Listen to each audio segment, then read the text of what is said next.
ദൈവമേ കാത്തുകൊടുക്കം, കൈവിടാതെയോ ഞങ്ങളെ. നാവികൻ നീ ഭവാബ്ദിക്ക് ഒരാവിവൻ തോണി നിൻ പദം.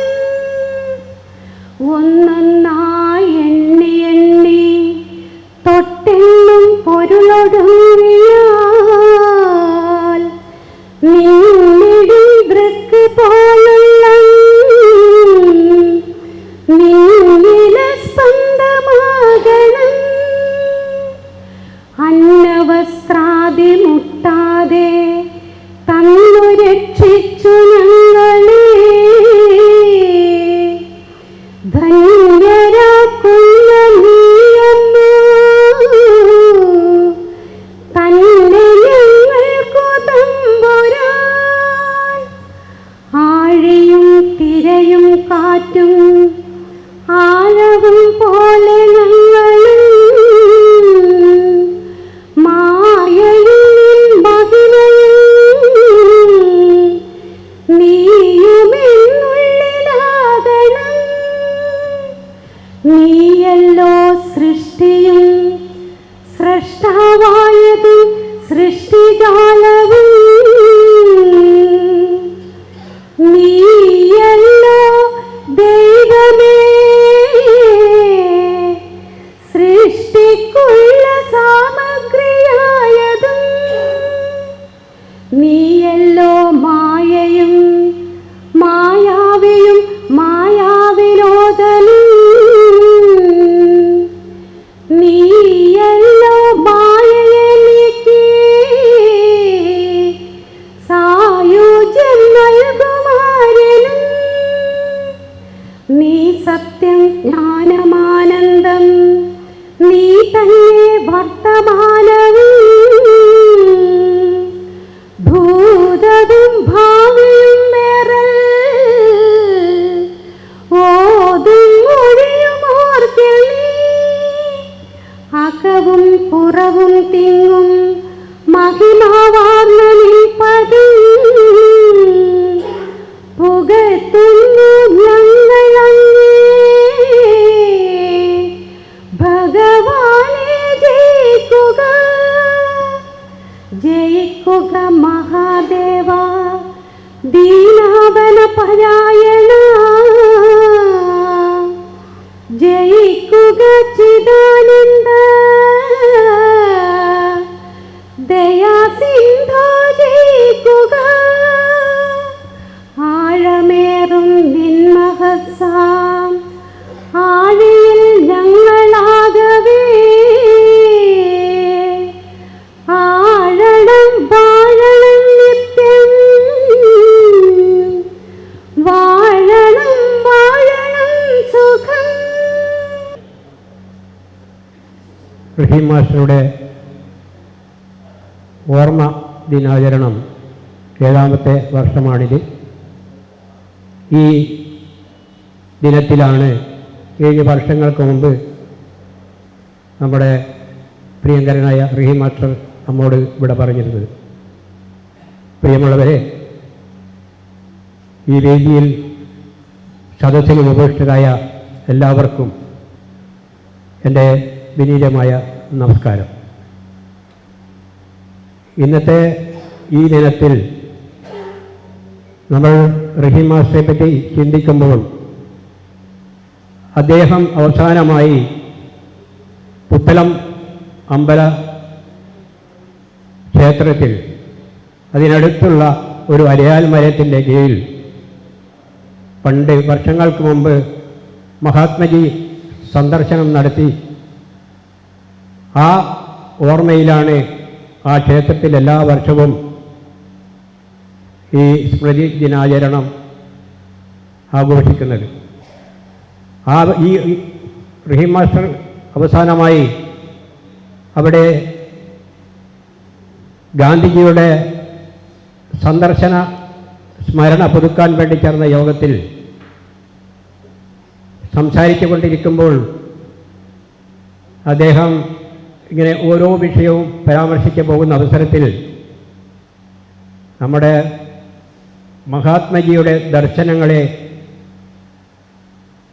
മാറ്റി ചിത്രീകരിക്കത്തിയ രീതിയിൽ അരുന്ധതി റോയ് എന്ന് പറയുന്ന ഒരു ചരിത്രകാരി ഒരു വളഞ്ഞ വഴിയിൽ കൂടി ഗാന്ധി ദർശനത്തിനെ കാണുകയും അത് പത്രമാധ്യമങ്ങളിലൊക്കെ വരികയും ചെയ്തു. ആ വർഷം നമ്മുടെ പ്രിയങ്കരനായ റഹീം മാസ്റ്റർ ഈ വിഷയം പരാമർശിച്ചുകൊണ്ട് അരുന്ധതി റോയ് പറഞ്ഞത് ശരിയല്ല എന്ന് സമർത്ഥിച്ചുകൊണ്ട് മുമ്പോട്ട് വരുമ്പോൾ സന്ദർഭവശാൽ ഈ ഉപനിഷത്തിലുള്ള ഒരു വാക്ക്, അതായത് പ്രാരബ്ധം എന്ന വാക്ക് എടുത്തുകൊണ്ട് അതിൻ്റെ ഒരു വ്യാഖ്യാനം നടത്തുകയാണ്.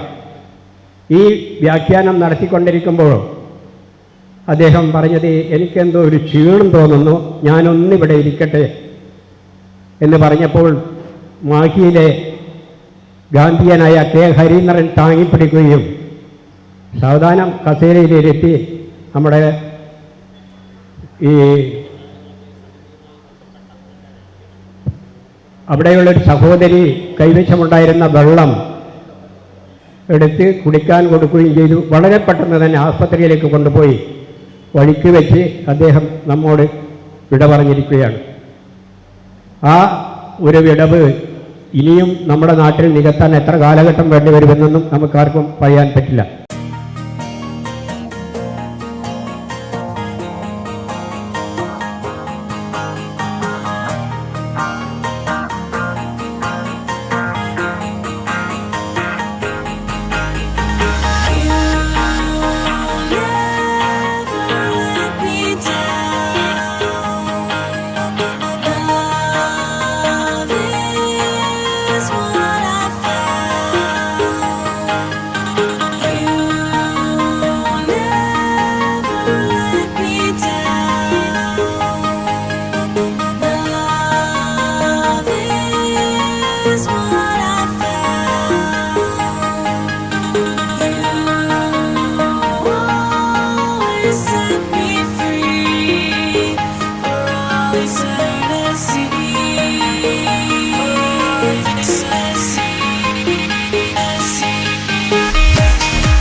പ്രിയപ്പെട്ട റഹീം മാസ്റ്ററുടെ പേരിൽ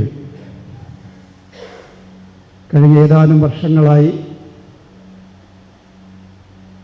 കേരളത്തിലെ പ്രഗത്ഭരായ ഗാന്ധിമാർഗ പ്രവർത്തകരെയും പ്രഭാഷകരെയും തിരഞ്ഞെടുത്തുകൊണ്ട് അവാർഡ് കൊടുത്ത് ആദരിക്കുന്നതിൻ്റെ ഭാഗമായി ഈ വർഷം പ്രിയപ്പെട്ട ഞങ്ങളുടെ ജൂറി അംഗങ്ങൾ ഞങ്ങൾക്ക് തിരഞ്ഞെടുത്ത് തന്നിരിക്കുന്ന പ്രിയപ്പെട്ട രാജാജി യഥാർത്ഥത്തിൽ ഞങ്ങളെ സംബന്ധിച്ചിടത്തോളം അതൊരു വലിയ അനുഗ്രഹമാണ്. ഞാനൊക്കെ മനസ്സുകൊണ്ട് ഒരുപാട് കാലമായി ആഗ്രഹിക്കുകയാണ് ശ്രീ രാജാജിയെ ഒന്ന് പാനൂരിൽ കൊണ്ടുവരണമെന്ന്. നിങ്ങളുടെ മനസ്സ് വായിച്ചിട്ടാണെന്ന് തോന്നുന്നു ജൂറി ഞങ്ങൾക്ക് തന്നിരിക്കുന്ന ഒരു സമ്മാനമാണ് നിങ്ങളുടെ ഈ അവാർഡ് ജേതാവായി ശ്രീ രാജാജിയെ തിരഞ്ഞെടുക്കുന്നത് എന്നത് നിങ്ങളെ സംബന്ധിച്ചിടത്തോളം വല്ലാത്തൊരു സന്തോഷമുണ്ടാക്കുന്നൊരു കാര്യമാണ്. പ്രിയപ്പെട്ട ജൂറി അംഗങ്ങളെ നിങ്ങളുടെ നന്ദിയും നിങ്ങളുടെ അഭിവാദ്യം ചെയ്യാനും ഈ സന്ദർഭത്തിൽ ആഗ്രഹിക്കുന്നു. പ്രിയപ്പെട്ട രാജാജിയെ നിങ്ങൾ കിട്ടിയതിലുള്ള സന്തോഷം ഈ സദസ്സുമായും ഈ വേദിയുമായും പങ്കിടാൻ നിങ്ങൾ ആഗ്രഹിക്കുകയാണ്. പ്രിയമുള്ളവരെ, നമ്മുടെ പ്രിയപ്പെട്ട റഹീം മാസ്റ്റർ നമ്മെ വിട്ട് പിരിഞ്ഞിട്ട് 7ാമത്തെ വർഷമാണ്. റഹീം മാസ്റ്റർ പാനൂരിലും കണ്ണൂരിലും കേരളത്തിനും സൃഷ്ടിച്ചിരിക്കുന്ന ശൂന്യത അതൊരു കാലഘട്ടത്തിലും നികത്താൻ കഴിയുമെന്ന പ്രതീക്ഷ ഒരിക്കലും വെച്ച് പുലർത്താൻ നമുക്ക് സാധിക്കില്ല. കാരണം റഹീം മാഷ്ക്ക് പകരം റഹീം മാഷയല്ലാതെ ഒരാളെയും നമുക്ക് കണ്ടെത്താൻ കഴിയുന്നില്ല എന്നതാണ് യാഥാർത്ഥ്യം. പ്രഭാഷണ കലയിലൂടെ കേരളത്തിനും കേരളത്തിന് പുറത്തും 10,000 കീഴടക്കിയ ഒരു വലിയ മനുഷ്യൻ. അതിനുമപ്പുറം ഗാന്ധിയൻ പ്രത്യയശാസ്ത്രം ഈ സംസ്ഥാനത്തിൻ്റെ വിവിധ മേഖലകളിൽ എത്തിക്കുന്നതിൽ കഠിനാധ്വാനം ചെയ്ത് ഒരു സ്റ്റേജിൽ നിന്ന് മറ്റേ സ്റ്റേജിലേക്ക് ഇങ്ങനെ പറന്ന് ഈ മഹത്തായ പ്രത്യയശാസ്ത്രം ജനങ്ങളിലേക്ക് എത്തിക്കുന്നതിന് വേണ്ടി കഠിനമായ പരിശ്രമം നടത്തിയ പ്രിയപ്പെട്ട റഹീം മാസ്റ്റർ സമാധാനത്തിൻ്റെ ദൂതനായിരുന്നു. എവിടെ അസമാധാനം കണ്ടാലും ശാന്തിയാത്രയുമായി അവിടേക്ക് കുതിച്ച് സമാധാനം കൈവരിക്കുന്നതിന് വേണ്ടിയുള്ള തീവ്രമായ ശ്രമം നടത്തായിരുന്നായിരുന്നു റഹീം മാസ്റ്റർ. നിങ്ങളൊക്കെ റഹീം മാഷ പലപ്പോഴും അത്തരം ഘട്ടങ്ങളിൽ അനുഗമിച്ചിട്ടുണ്ട്. മതസൗഹാർദ്ദത്തിൻ്റെ ഏറ്റവും വലിയ വക്താവായിരുന്നു ശ്രീ റഹീം മാസ്റ്റർ. മുഹമ്മദിയൻ ചിന്താഗതികളും ശ്രീനാരായണ ഗുരുവിൻ്റെ ദർശനങ്ങളും യേശുക്രിസ്തുവിൻ്റെ ദർശനങ്ങളും സമന്വയിപ്പിച്ചുകൊണ്ട് വേദികളിൽ പ്രോജ്വലമായ പ്രഭാഷണത്തോടെ മതങ്ങളുടെ നല്ല കാര്യങ്ങൾ ജനങ്ങളിലേക്ക് എത്തിച്ചുകൊണ്ട് ജനങ്ങളിൽ സൗഹാർദ്ദത്തിൻ്റെ ഒരു അന്തരീക്ഷം ഊട്ടിയുറപ്പിക്കുവാൻ തീവ്രമായ ശ്രമം നടത്തിയ റഹീം മാസ്റ്റർ ലളിതമായ ജീവിതത്തിലൂടെ ഗാന്ധിയൻ പ്രത്യയശാസ്ത്രത്തെ മുഴുവനായും തന്നിലേക്ക് ആവാഹിച്ചെടുത്ത ആ മഹാമനീഷി അദ്ദേഹം നമ്മെ വിട്ടുപിരിഞ്ഞിട്ട് 7 വർഷമാകും. ആ ദുഃഖകരമായ സ്മരണ ഒരിക്കലും നമുക്ക് മറക്കാൻ കഴിയാത്ത പ്രയാസകരമായ ദുഃഖകരമായ അവസ്ഥ അത് നമുക്ക് മാറ്റി നിർത്താൻ കഴിയില്ല. ഒരു കാര്യമേ നിങ്ങൾക്ക് പറയാനുള്ളൂ. റഹീമോ അസറോ നമ്മൾ ഏൽപ്പിച്ചിരിക്കുന്ന ഒരു ദൗത്യമുണ്ട്. അത് ധർമ്മത്തിൻ്റെതാണ്, അത് നീതിയുടേതാണ്, അത് സത്യത്തിൻ്റെതാണ്, സമത്വത്തിൻ്റെതാണ്, സാഹോദര്യത്തിൻ്റെതാണ്, മതസൗഹാർദ്ദത്തിൻ്റെതാണ്. ആ സന്ദേശം ജീവിതത്തിലേക്ക് പകർത്താനും അത് ഈ രാജ്യത്തിലെ സമൂഹത്തിലേക്ക് എത്തിക്കുവാനും പ്രചണ്ഡമായ പ്രചാരണങ്ങൾ നടത്താനുള്ള ദൗത്യം നമ്മളിൽ അർപ്പിതമാണ്. റഹീമാഷ് ഇട്ടേച്ച് പോയിരിക്കുന്ന കർമ്മ പ്രവർത്തനങ്ങൾ നമ്മൾ ഏറ്റെടുത്തുകൊണ്ട് ഈ സമൂഹത്തിന് മുമ്പിൽ എത്തിക്കുവാനുള്ള ബാധ്യത നമുക്കുണ്ട് എന്നൊരു ബോധ്യം നമ്മളെ എപ്പോഴും നമ്മുടെ കൂടെ ഉണ്ടാവണമെന്ന് വിനീതമായി സൂചിപ്പിക്കാൻ ഞാൻ ആഗ്രഹിക്കുന്നു. ഞാൻ അധ്യക്ഷ ഭാഷണം ദീർഘിപ്പിക്കണമെന്ന് ആഗ്രഹിക്കുന്നില്ല. ഒരിക്കൽ കൂടി ഈ സദസ്സ് ധന്യമാക്കുന്നതിന് വേണ്ടി ഇവിടെ എത്തിച്ചേർന്ന എല്ലാവരെയും ഹാർദമായി അഭിവാദനം ചെയ്യുന്നതോടൊപ്പം തന്നെ ഈ പരിപാടിയിലേക്ക് ഞങ്ങളെ ക്ഷണം സ്വീകരിച്ചുകൊണ്ട് വരുത്തിയ വളരെ തിരക്ക് പിടിച്ച ആളുകൾ, പ്രിയപ്പെട്ട ഞങ്ങളുടെ ഇഷ്ടാതിഥികൾ എല്ലാവരെയും ഒരിക്കൽ കൂടി ഹാർദമായി അഭിവാദ്യം ചെയ്തുകൊണ്ട് ഈ പരിപാടിയുടെ ഔപചാരികമായ ഉദ്ഘാടന കർമ്മം നിർവഹിക്കുന്നതിന് വേണ്ടി പ്രിയപ്പെട്ട ശ്രീ രാജീവ് നാരായണസ്വാമി IAS അവരുടെ ആദരപൂർവ്വം ക്ഷണിക്കുന്നു. അതോടൊപ്പം തന്നെ ഞങ്ങളുടെ പ്രിയപ്പെട്ട അവാർഡ് ജേതാവ് ശ്രീ രാജാജിക്ക് അവാർഡ് നൽകുന്നതിന് വേണ്ടി അദ്ദേഹത്തോട് വിനോദങ്ങൾ അപേക്ഷിക്കുന്നു. നിങ്ങൾക്ക് അഭിവാദനങ്ങൾ. സൂര്യനസ്തമിക്കാത്ത ഒരു സാമ്രാജ്യത്തെ മുഴുവൻ മാറാല പോലെ വിറപ്പിച്ച് അവരെ രായ്ക്കരാമാനം ഒരു തുള്ളി രക്തം പോലും ചീന്താതെ കെട്ടുകെട്ടിച്ചപ്പോൾ ലോക ജനത അത്ഭുത പരതന്ത്രരായെങ്കിൽ അത് അതിശയത്തിന് അവകാശമില്ല. ബുദ്ധന്റെ അഹിംസയും ശങ്കരാചാര്യരുടെ ബുദ്ധിശക്തിയും രന്തിദേവന്റെ ദയാവായ്പും ഹരിശ്ചന്ദ്രന്റെ സത്യസന്ധതയും ക്രിസ്തുദേവന്റെ പരിത്യാഗശീലവും മുഹമ്മദിൻ സ്ഥൈര്യവും ഹിമവാന്റെ ഔന്നത്യവും ഗംഗയുടെ പരിശുദ്ധിയും ഒരു വ്യക്തിയിൽ സമഞ്ജസമായി സമ്മോഹനമായി സമ്മേളിച്ചിരുന്നുവെന്ന് പറഞ്ഞാൽ ഒരുപക്ഷെ ഭാവി തലമുറ അത് വിശ്വസിച്ചില്ലെന്ന് വരാം. അതിന് ചെല്ലുവിൻ ഭവാന്മാരൻ ഗുരുവിൻ നികടത്തിങ്കൽ അല്ലായികൽ എവിടത്തെ ചരിത്രം വായിക്കുവിൻ എന്ന കവിവചനത്തെ ശിരസാവഹിക്കുക മാത്രമാണ് കരടീയം. ഗാന്ധിജിയുടെ ആ വചനങ്ങളെ ജീവിതത്തിൽ പകർത്തിയിരുന്നൊരു മനുഷ്യനായിരുന്നു റഹീം മാഷ്. അദ്ദേഹം ഗാന്ധിയൻ ആദർശങ്ങളുടെ പ്രവാചകനും പ്രയോക്താവുമായിരുന്നു. സർവോദയ പ്രസ്ഥാനത്തിന്റെ നെടുന്തൂണായിരുന്നു. സമധിയെയും ദയെയും സൂക്ഷ്മദർശനത്തെയും നിർഭയചര്യയെയും നിശ്ചലത്യാഗത്തെയും നിശബ്ദം നിനക്കോതി തന്നുകൊണ്ടിരിക്കുമേ എന്ന വള്ളത്തോളിന്റെ വരികൾ അന്വർത്ഥമാക്കിയ ഒരു കർമ്മയോഗിയായിരുന്നു, ത്യാഗി വര്യനായിരുന്നു. If I die today, every drop of my blood will invigorate the nation. If I die today, every drop of my blood will invigorate the nation എന്ന് ആത്മാർത്ഥമായി വിശ്വസിച്ചിരുന്ന ആ മഹത്വചനത്തെ സ്വന്തം ജീവിതത്തിലേക്ക് പകർത്തിയിരുന്ന മഹാനായിരുന്നു അദ്ദേഹം. ഗാന്ധിയൻ ദർശനങ്ങളെ കുറിച്ച് പറയുമ്പോൾ മനുഷ്യത്വത്തിൻ്റെ, സ്നേഹത്തിൻ്റെ, സാഹോദര്യത്തിൻ്റെ അധര സിന്ദൂരം കൊണ്ട് എഴുതിയ കവിതകളാണ് ഗാന്ധിയൻ ദർശനം എന്നാണ് പറഞ്ഞിരിക്കുന്നത്. പ്രകാശത്തിൻ്റെ കൈവിരലുകൾ കൊണ്ട് എഴുതിയ ഒരു കഥയാണ് ഗാന്ധിയൻ ദർശനം. പ്രകാശത്തിൻ്റെ കൈവിരലുകൾ കൊണ്ട് എഴുതിയ ഒരു കഥ. മഴ മണ്ണിനോട് എന്താണോ ചെയ്യുന്നത്,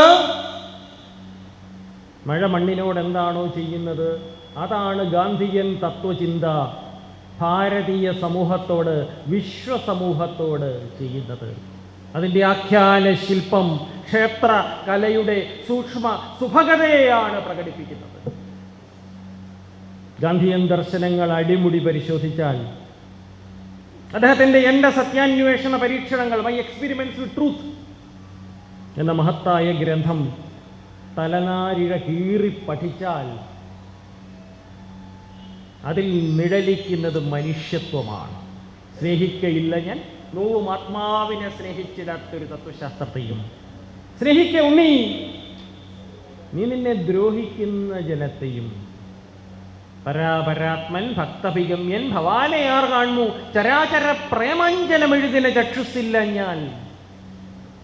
എനിക്ക് കാരണം കൊണ്ടുണ്ട്. പരസുഖമേ സുഖം എനിക്കു നിയതം പരദുഃഖം ദുഃഖം പരമാർത്ഥത്തിൽ പരനും ഞാനും ഭവാനും ഒന്നല്ലീ.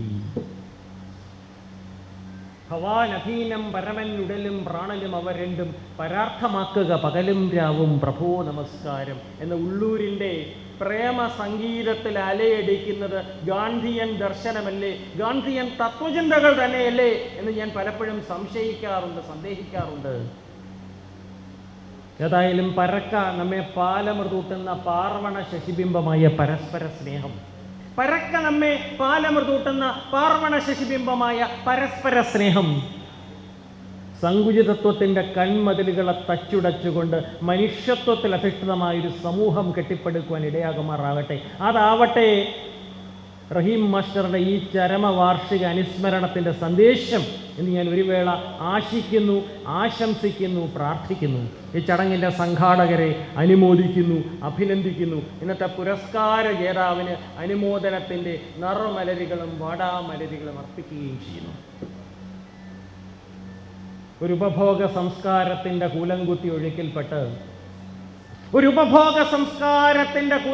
ഒഴുക്കിൽപ്പെട്ട് മനുഷ്യത്വവും ദിശാബോധവും നഷ്ടപ്പെട്ടു പോകുന്നൊരു സമൂഹത്തിലേക്ക് ആ ദിശാബോധം ആവാഹിപ്പിക്കുന്ന മൃതസഞ്ജീവനി മന്ത്രമാണ്, രാസത്വരകമാണ് ഗാന്ധിയൻ തത്വചിന്ത. ഇന്ന് ഐറ്റിയുടെയും ബീറ്റിയുടെയും ഇതൊക്കെ പ്രധാനപ്പെട്ടതാണ്, അല്ലാന്ന് ഞാൻ ഒരിക്കലും പറയില്ല. പക്ഷെ അതോടൊപ്പം മനുഷ്യത്വവും വേണമെന്ന് അടിയര ഇടാൻ മാത്രമാണ് ഞാൻ ഈ അവസരം വിനിയോഗിക്കുന്നത്. ഇന്ന് ആ മാസ്മര ലോകത്തിൽപ്പെട്ട് ദിശാബോധം നഷ്ടപ്പെട്ടു പോകുന്നൊരു സമൂഹം, അച്ഛനും അമ്മയും മക്കളും ഒരുമിച്ചിരുന്ന് ഭക്ഷണം കഴിക്കുന്ന സമയം പോലും നമുക്ക് അന്യമായി തീർന്നുകൊണ്ടിരിക്കുന്നു. മകൻ കമ്പ്യൂട്ടറിൽ എന്തെല്ലാമോ കാട്ടിക്കൂട്ടുന്നു, അവൻ മഹാനായ ഒരു കമ്പ്യൂട്ടർ എഞ്ചിനീയറായി മാറിക്കൊണ്ടിരിക്കുന്നു എന്ന് അച്ഛനും അമ്മയും പാവങ്ങൾ ചിന്തിക്കുന്നു. അവൻ ചതിക്കുഴിയിൽ നിന്നും ചതിക്കുഴിയിലേക്കും ലഹരിയിലേക്കും കൂപ്പുകുത്തുകയാണെന്നുള്ള സത്യം അവർ മനസ്സിലാക്കുന്നില്ല. ദാഹമാം ധൂമധ്വജൻ ആഹുതിക്കുള്ളോ രാജ്യം ശീലത്തിൻ പിണ്ടക്രിയ കുതകം തിലോദകം കാലനൂരിലേക്കുള്ള മൊട്ടോറിൻ പെട്രോൾ തൈലം എന്ന കവി വിശേഷിപ്പിച്ച ലഹരി നമ്മുടെ ക്യാമ്പസുകളെ വിഴുങ്ങുന്നത് നാം ഗാന്ധിയൻ ദർശനങ്ങളിൽ നിന്ന്, ശ്രീ റഹീം മാഷ് ഉയർത്തിപ്പിടിച്ച തത്വചിന്തകളിൽ നിന്ന് എത്രയോ കാലങ്ങൾ അകന്നു പോയത് കൊണ്ട് മാത്രമാണെന്ന് പറയുവാൻ ഞാൻ ഈ അവസരം വിനിയോഗിക്കുക. ഇന്നലെ വന്ദേഭാരതിലാണ് ഞാൻ വൈകിട്ട് കണ്ണൂരേക്ക് യാത്ര ചെയ്തത്. അടുത്തിരിക്കുന്ന യാത്രക്കാർ തമ്മിൽ സംവദിക്കുന്നു പോലുമില്ല. ഓരോരുത്തരും അവരുടെ മൊബൈലിൽ നോക്കി സ്വയം പരിഹസിച്ചുകൊണ്ട്, സ്വയം മന്ദഹസിച്ചുകൊണ്ട് ഇരിക്കുന്ന കഷ്ടകരമായ കാഴ്ചയാണ് നാം കാണുന്നത്. സത്യമാണ് ഞാൻ പറഞ്ഞത്. എൻ്റെ തൊട്ടടുത്തിരുന്ന യാത്രക്കാരനോട് താങ്കൾ എന്ത് ചെയ്യുന്നുവെന്ന് ചോദിച്ചാൽ അതിന് മറുപടി പറയുവാൻ പോലും അദ്ദേഹത്തിന് താല്പര്യമില്ല. കാരണം അദ്ദേഹം വേറെ ഏതോ ലോകത്തിൽ ജീവിച്ചു പോകുകയാണ്. പതിയും കഴിഞ്ഞതില്ലൻ ഗ്രന്ഥപാരായണം ഭീരിതം ഇതിനന്ത്യമെന്തിരായി ആരായണം ജ്ഞാനതൃഷ്ണനാമെൻ്റെ നീടുറ്റ നിത്യധ്വാനം പാനപാത്രത്തിൽ വെറും കണ്ണുനീർ നിറപ്പാനാം ഓമനെ വരുന്നു ഞാൻ വായന നിർത്തട്ടെ ഈ മണി ദീപാങ്കുരം ഞാൻ തന്നെ കെടുത്തട്ടെ എന്നൊരവസ്ഥയിലേക്ക് നമ്മുടെ യുവതലമുറ വഴുതി വീഴുന്നു. ആദർശങ്ങളുള്ള വ്യക്തികളെ വിഡ്ഢികൾ എന്ന് വിളിക്കുന്ന ഒരു കാലഘട്ടത്തിലേക്ക് നാം കടന്നു പോകുന്നു. Honesty is another name for stupidity എന്ന് ചിന്തിക്കുന്ന കഷ്ടകരമായ ഒരവസ്ഥയിലേക്ക്, ഓണസ്റ്റായ ഓഫീസേഴ്സിനെ പുച്ഛരസത്തോടെ നോക്കുന്നൊരവസ്ഥയിലേക്ക് നമ്മുടെ സമൂഹം വീണുപോകുന്നു. ഇതൊരു സത്യമാണ്. ഞാൻ നേരത്തെ പറഞ്ഞ പോലെ നിരന്തരമായ വിഷാദത്തിൻ്റെ, നിതാന്തമായ നിരാശതാബോധത്തിൻ്റെ കരകാണക്കയങ്ങളിലേക്ക് മുങ്ങിപ്പൊങ്ങി താഴുന്നു. എന്നുള്ളിലെന്നും ചിറകടിച്ചാർത്തുന്ന പൊന്നിൻ കിളിയെ പുറത്തയച്ചിടുവാൻ നീടുറ്റ രാഗപരവശയാകും ഈ നിഹാര നിർക്കണം നീരാവിയാകുവാൻ ആനന്ദ ദീപം കൊളുത്തി ഉലകിലി ഞാൻ എന്ന പാഴ്നിഴൽ മായ്ച്ചു കളയുവാൻ എത്ര ദിനകര മണ്ഡലം മേലിലും അസ്തശൈലത്തിൽ തടഞ്ഞു തകരണമെന്ന് ചിന്തിക്കുന്ന, സന്ദേഹിക്കുന്ന, സംശയിക്കുന്ന സമൂഹത്തിനുള്ള മറുപടിയാണ് ഗാന്ധിയൻ ദർശനങ്ങളും റഹീം മാഷിന്റെ ജീവിതവും എന്ന മഹത്തായി ഈ വേദിയെ സാക്ഷ്യം നിർത്തിക്കൊണ്ട് നിസ്സംശയം പറയുവാൻ കൂടി ഞാൻ ഈ അവസരം വിനിയോഗിക്കുകയാണ്. എന്താണ് ഗാന്ധിയൻ ദർശനങ്ങളുടെ പൊരുൾ? എമ്പതിയാണ്. ഗാന്ധിയൻ ദർശനങ്ങളുടെ പൊരുൾ എമ്പതിയാണ്. എന്താണ് എമ്പതി?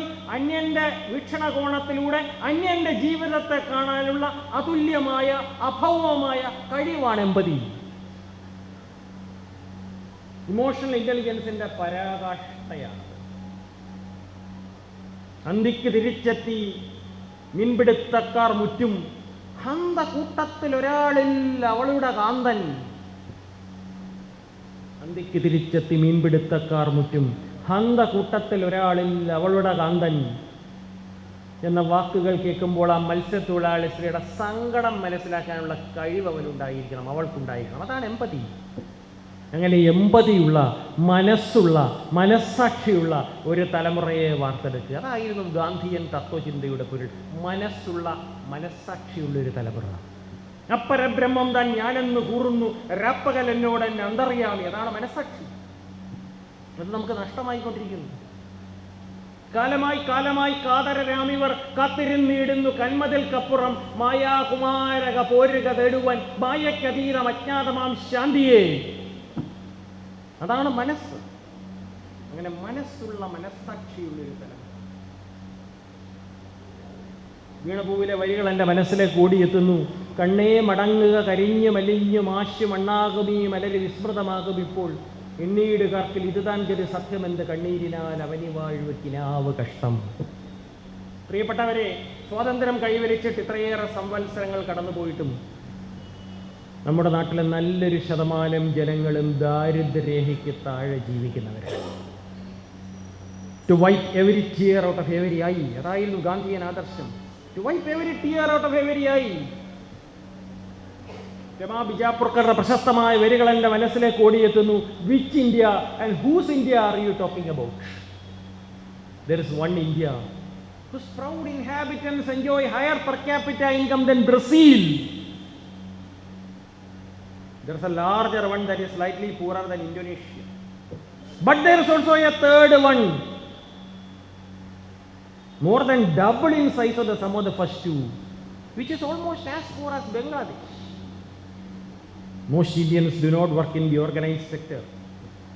Their well-being cannot be discerned from the subjective data maintained by Indian corporate houses. What makes them spend is a financial misoptimism that something, somewhere, somehow will work out. ആ ദരിദ്ര നാരായണന്റെ ബുണ്ടൽഖണ്ഡിലെ പാവങ്ങളുടെ കണ്ണീരൊപ്പുവാൻ മനസ്സുള്ളൊരു തലമുറയെ വാർത്തെടുക്കുവാൻ ഈ നാട്ടിൽ അങ്ങോളം ഇങ്ങോളമുള്ള ദരിദ്ര നാരായണന്മാരുടെ അത്തലുള്ളവനും ഭാരം ചുമക്കുന്നവനും അവശനും ആർത്തനും ആലംബഹീനനും അടങ്ങുന്നൊരു ജനവിഭാഗത്തിൻ്റെ അത്താണിയായി തീരുവാൻ കഴിവുള്ളൊരു തലമുറയെ വാർത്തെടുക്കുന്ന വിദ്യാഭ്യാസ സമ്പ്രദായമാണ് ഗാന്ധിജി തൊഴിലധിഷ്ഠിത വിദ്യാഭ്യാസ സമ്പ്രദായത്തിലൂടെ വിവക്ഷിച്ചത് എന്ന് ഊന്നിപ്പറയുവാൻ ഞാൻ ഈ അവസരം വിനിയോഗിക്കുകയാണ്. നിരവധി അധ്യാപക ശ്രേഷ്ഠർ ഈ വേദി അലങ്കരിക്കുന്നുണ്ട്. അതുകൊണ്ട് തന്നെ ഞാൻ ഒരു കാര്യം പറഞ്ഞുകൊള്ളട്ടെ. Education stands for humanism, for tolerance, for adventure of ideas, for search for truth. വിദ്യാഭ്യാസം ഒരു സത്യാന്വേഷണ പരീക്ഷണമാണ്. It does not begin with the learning of the alphabet. It begins with a mother's look, a father's nod of approbation, a sister's gentle pressure of the hand, a brother's noble act of forbearance. അത്തരത്തിലുള്ളൊരു വിദ്യാഭ്യാസ സമ്പ്രദായം കൈമുതലായി ഈ നാട്ടിലെ ഗ്രാമാന്തരങ്ങളിലെ പ്രശ്നങ്ങൾ വിശകലനം ചെയ്തുകൊണ്ട്, വിശ്ലേഷണം ചെയ്തുകൊണ്ട്, വിലയിരുത്തിക്കൊണ്ട് ആ പ്രശ്നങ്ങൾക്ക് നീതിയുക്തമായ, യുക്തിസഹജമായ, ക്രിയാത്മകമായ, ഭാവനാപൂർണമായ പരിഹാര മാർഗങ്ങൾ നിർദ്ദേശിച്ചുകൊണ്ട് അവയെ പ്രായോഗിക തലത്തിലേക്ക് ആനയിക്കുന്ന ഒരു തലമുറയെ വാർത്തെടുക്കുവാൻ ഉള്ള തുടക്കമായി വേദി തീരണമേ എന്ന് പ്രാർത്ഥിക്കുവാൻ മാത്രം ഞാൻ ഈ അവസരം വിനിയോഗിക്കുകയാണ്. സുദീർഘമായ ഒരു ഉദ്ഘാടന പ്രസംഗത്തിലൊന്നും ഞാൻ മുതിരുന്നില്ല.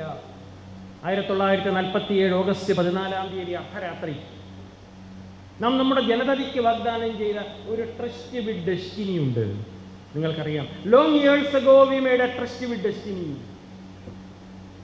And now the time comes to redeem our pledge. Not wholly or in full measure but very substantial. At the stroke of the midnight hour when the world sleeps, India will awake to peace and freedom.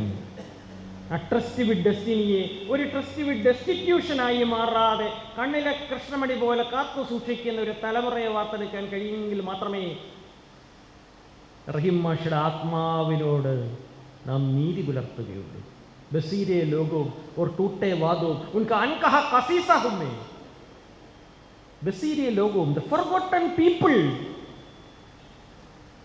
टूटे वादों the broken promises I am their untold story മേധാ പട്കറുടെ വരികളാണ്. അതുകൊണ്ട് ഗീതാഞ്ജലിയിലെ രവീന്ദ്രനാഥ ടാഗോറിന്റെ വരികൾ കടമെടുത്തുകൊണ്ട് ഞാൻ എൻ്റെ പ്രസംഗം ഉപസംഹരിക്കാം. Where the mind is without fear, എവിടെ നിർഭയമാകുന്നു മനസ്സം, and head held high, എവിടെ നിൽക്കുന്നു ശീർഷം സമുന്നതം. എന്തുകൊണ്ട്? തെറ്റുകൾ ചെയ്തിട്ടില്ല എന്ന ഉറച്ച വിശ്വാസം കൊണ്ട്. കുനിഞ്ഞതില്ലി പത്തികൾ കണ്ണാ കുനിഞ്ഞില്ലി കരളിന്നും.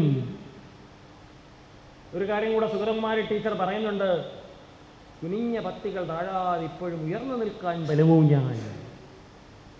അതാണ് where the mind is without fear and the head held high, where knowledge is without barriers, where words come out from the depth of truth, where tireless striving stretches its arms towards perfection, where the clear stream of reason has not lost its way in the dreary desert sand of dead habit. To that heaven of freedom, my father, let my country awake.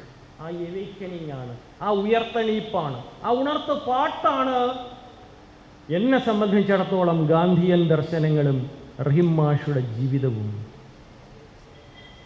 ഗാന്ധിജിയെക്കുറിച്ച് സംസാരിച്ചു കൊണ്ടിരിക്കെ കുഴഞ്ഞു വീണ് മരിച്ചൊരു മഹാനായ മനുഷ്യൻ.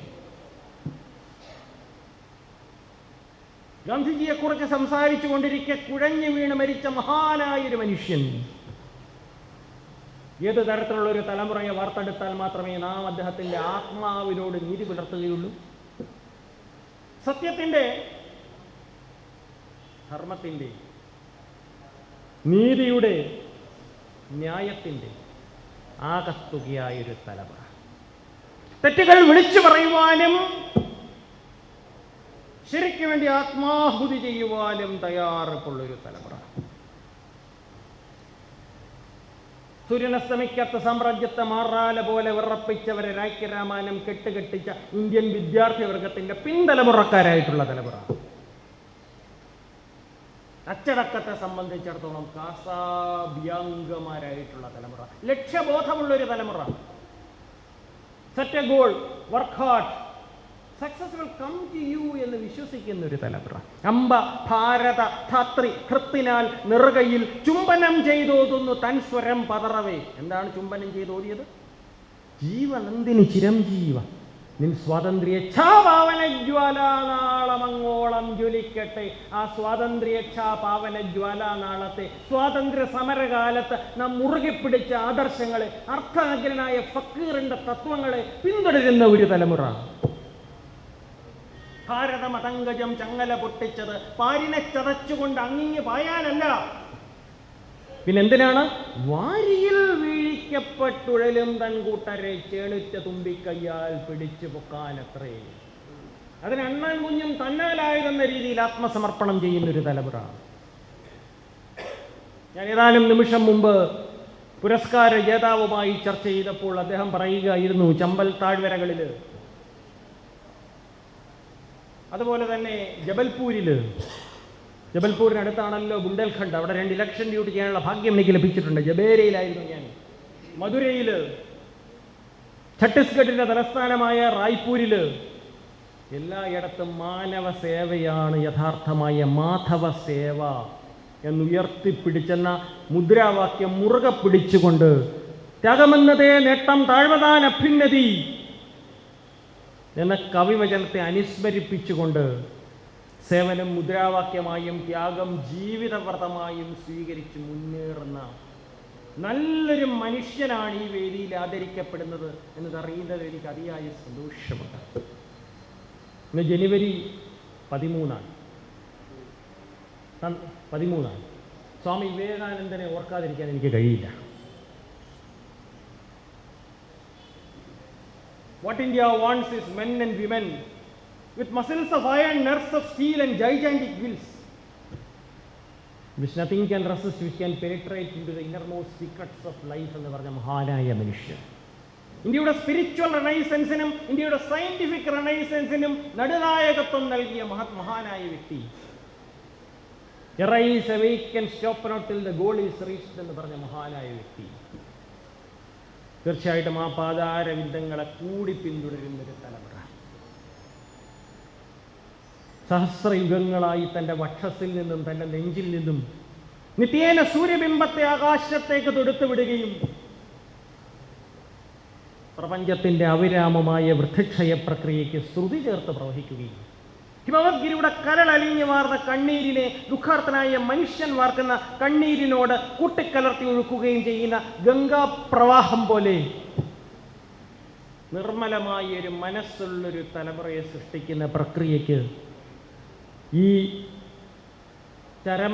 ചരമവാർഷികം, ഈ റഹീം അനുസ്മരണ വേദി അതിനുള്ള ഒരു വേളയായി തീരുവാൻ ഇടയാകുമാറാകട്ടെ എന്ന് പ്രാർത്ഥിക്കുവാൻ മാത്രം ഞാൻ ഈ അവസരം വിനിയോഗിക്കുന്നു.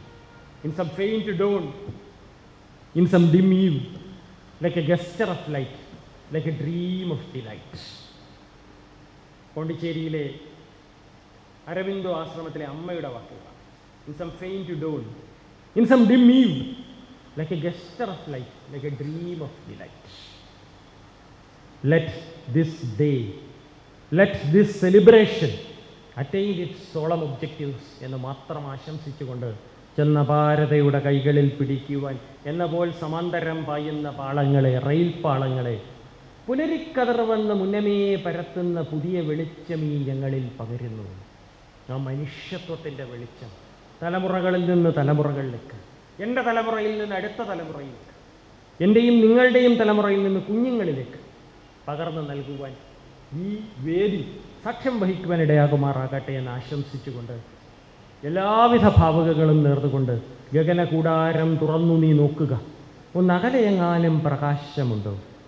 ആ സ്നേഹത്തിൻ്റെ മനുഷ്യത്വത്തിൻ്റെ വെളിച്ചം പാനൂരിലും പരിസര പ്രദേശങ്ങളിലും, കണ്ണൂർ ജില്ല മുഴുവൻ, കേരളം മുഴുവൻ, ഭാരതം മുഴുവൻ, അതിലൂടെ ലോകം മുഴുവൻ പകർന്നു നൽകുവാൻ, ആ പകർന്നു നൽകത്തക്ക രീതിയിൽ ഉയരത്തിൽ നിന്നും ഉയരത്തിലേക്കും, വിജയത്തിൽ നിന്നും വിജയത്തിലേക്കും, ഔന്നത്യത്തിൽ നിന്നും ഔന്നത്യത്തിലേക്കും പറന്നുയരുന്ന ജനശക്തിയുടെ, ചേതനയുടെ, ഊർജ്ജസ്വലതയുടെ പ്രതീകമായി ഈ സംഘടനയ്ക്ക് പരിലസിക്കുവാൻ ഇടയാകണേ എന്ന് ആർത്തത്രാണ പരായണനായ ത്രിജഗതിയന്താവിനോട് പ്രാർത്ഥിച്ചുകൊണ്ട് എന്നിൽ അർപ്പിതമായ കർത്തവ്യം നിർവഹിച്ചതായി വിനയത്തിൻ്റെ ഭാഷയിൽ ഈശ്വരനാമത്തിൽ പ്രഖ്യാപിച്ചുകൊണ്ട് ഞാൻ എൻ്റെ വാക്കുകൾ വിട്ടുപോകുന്നു.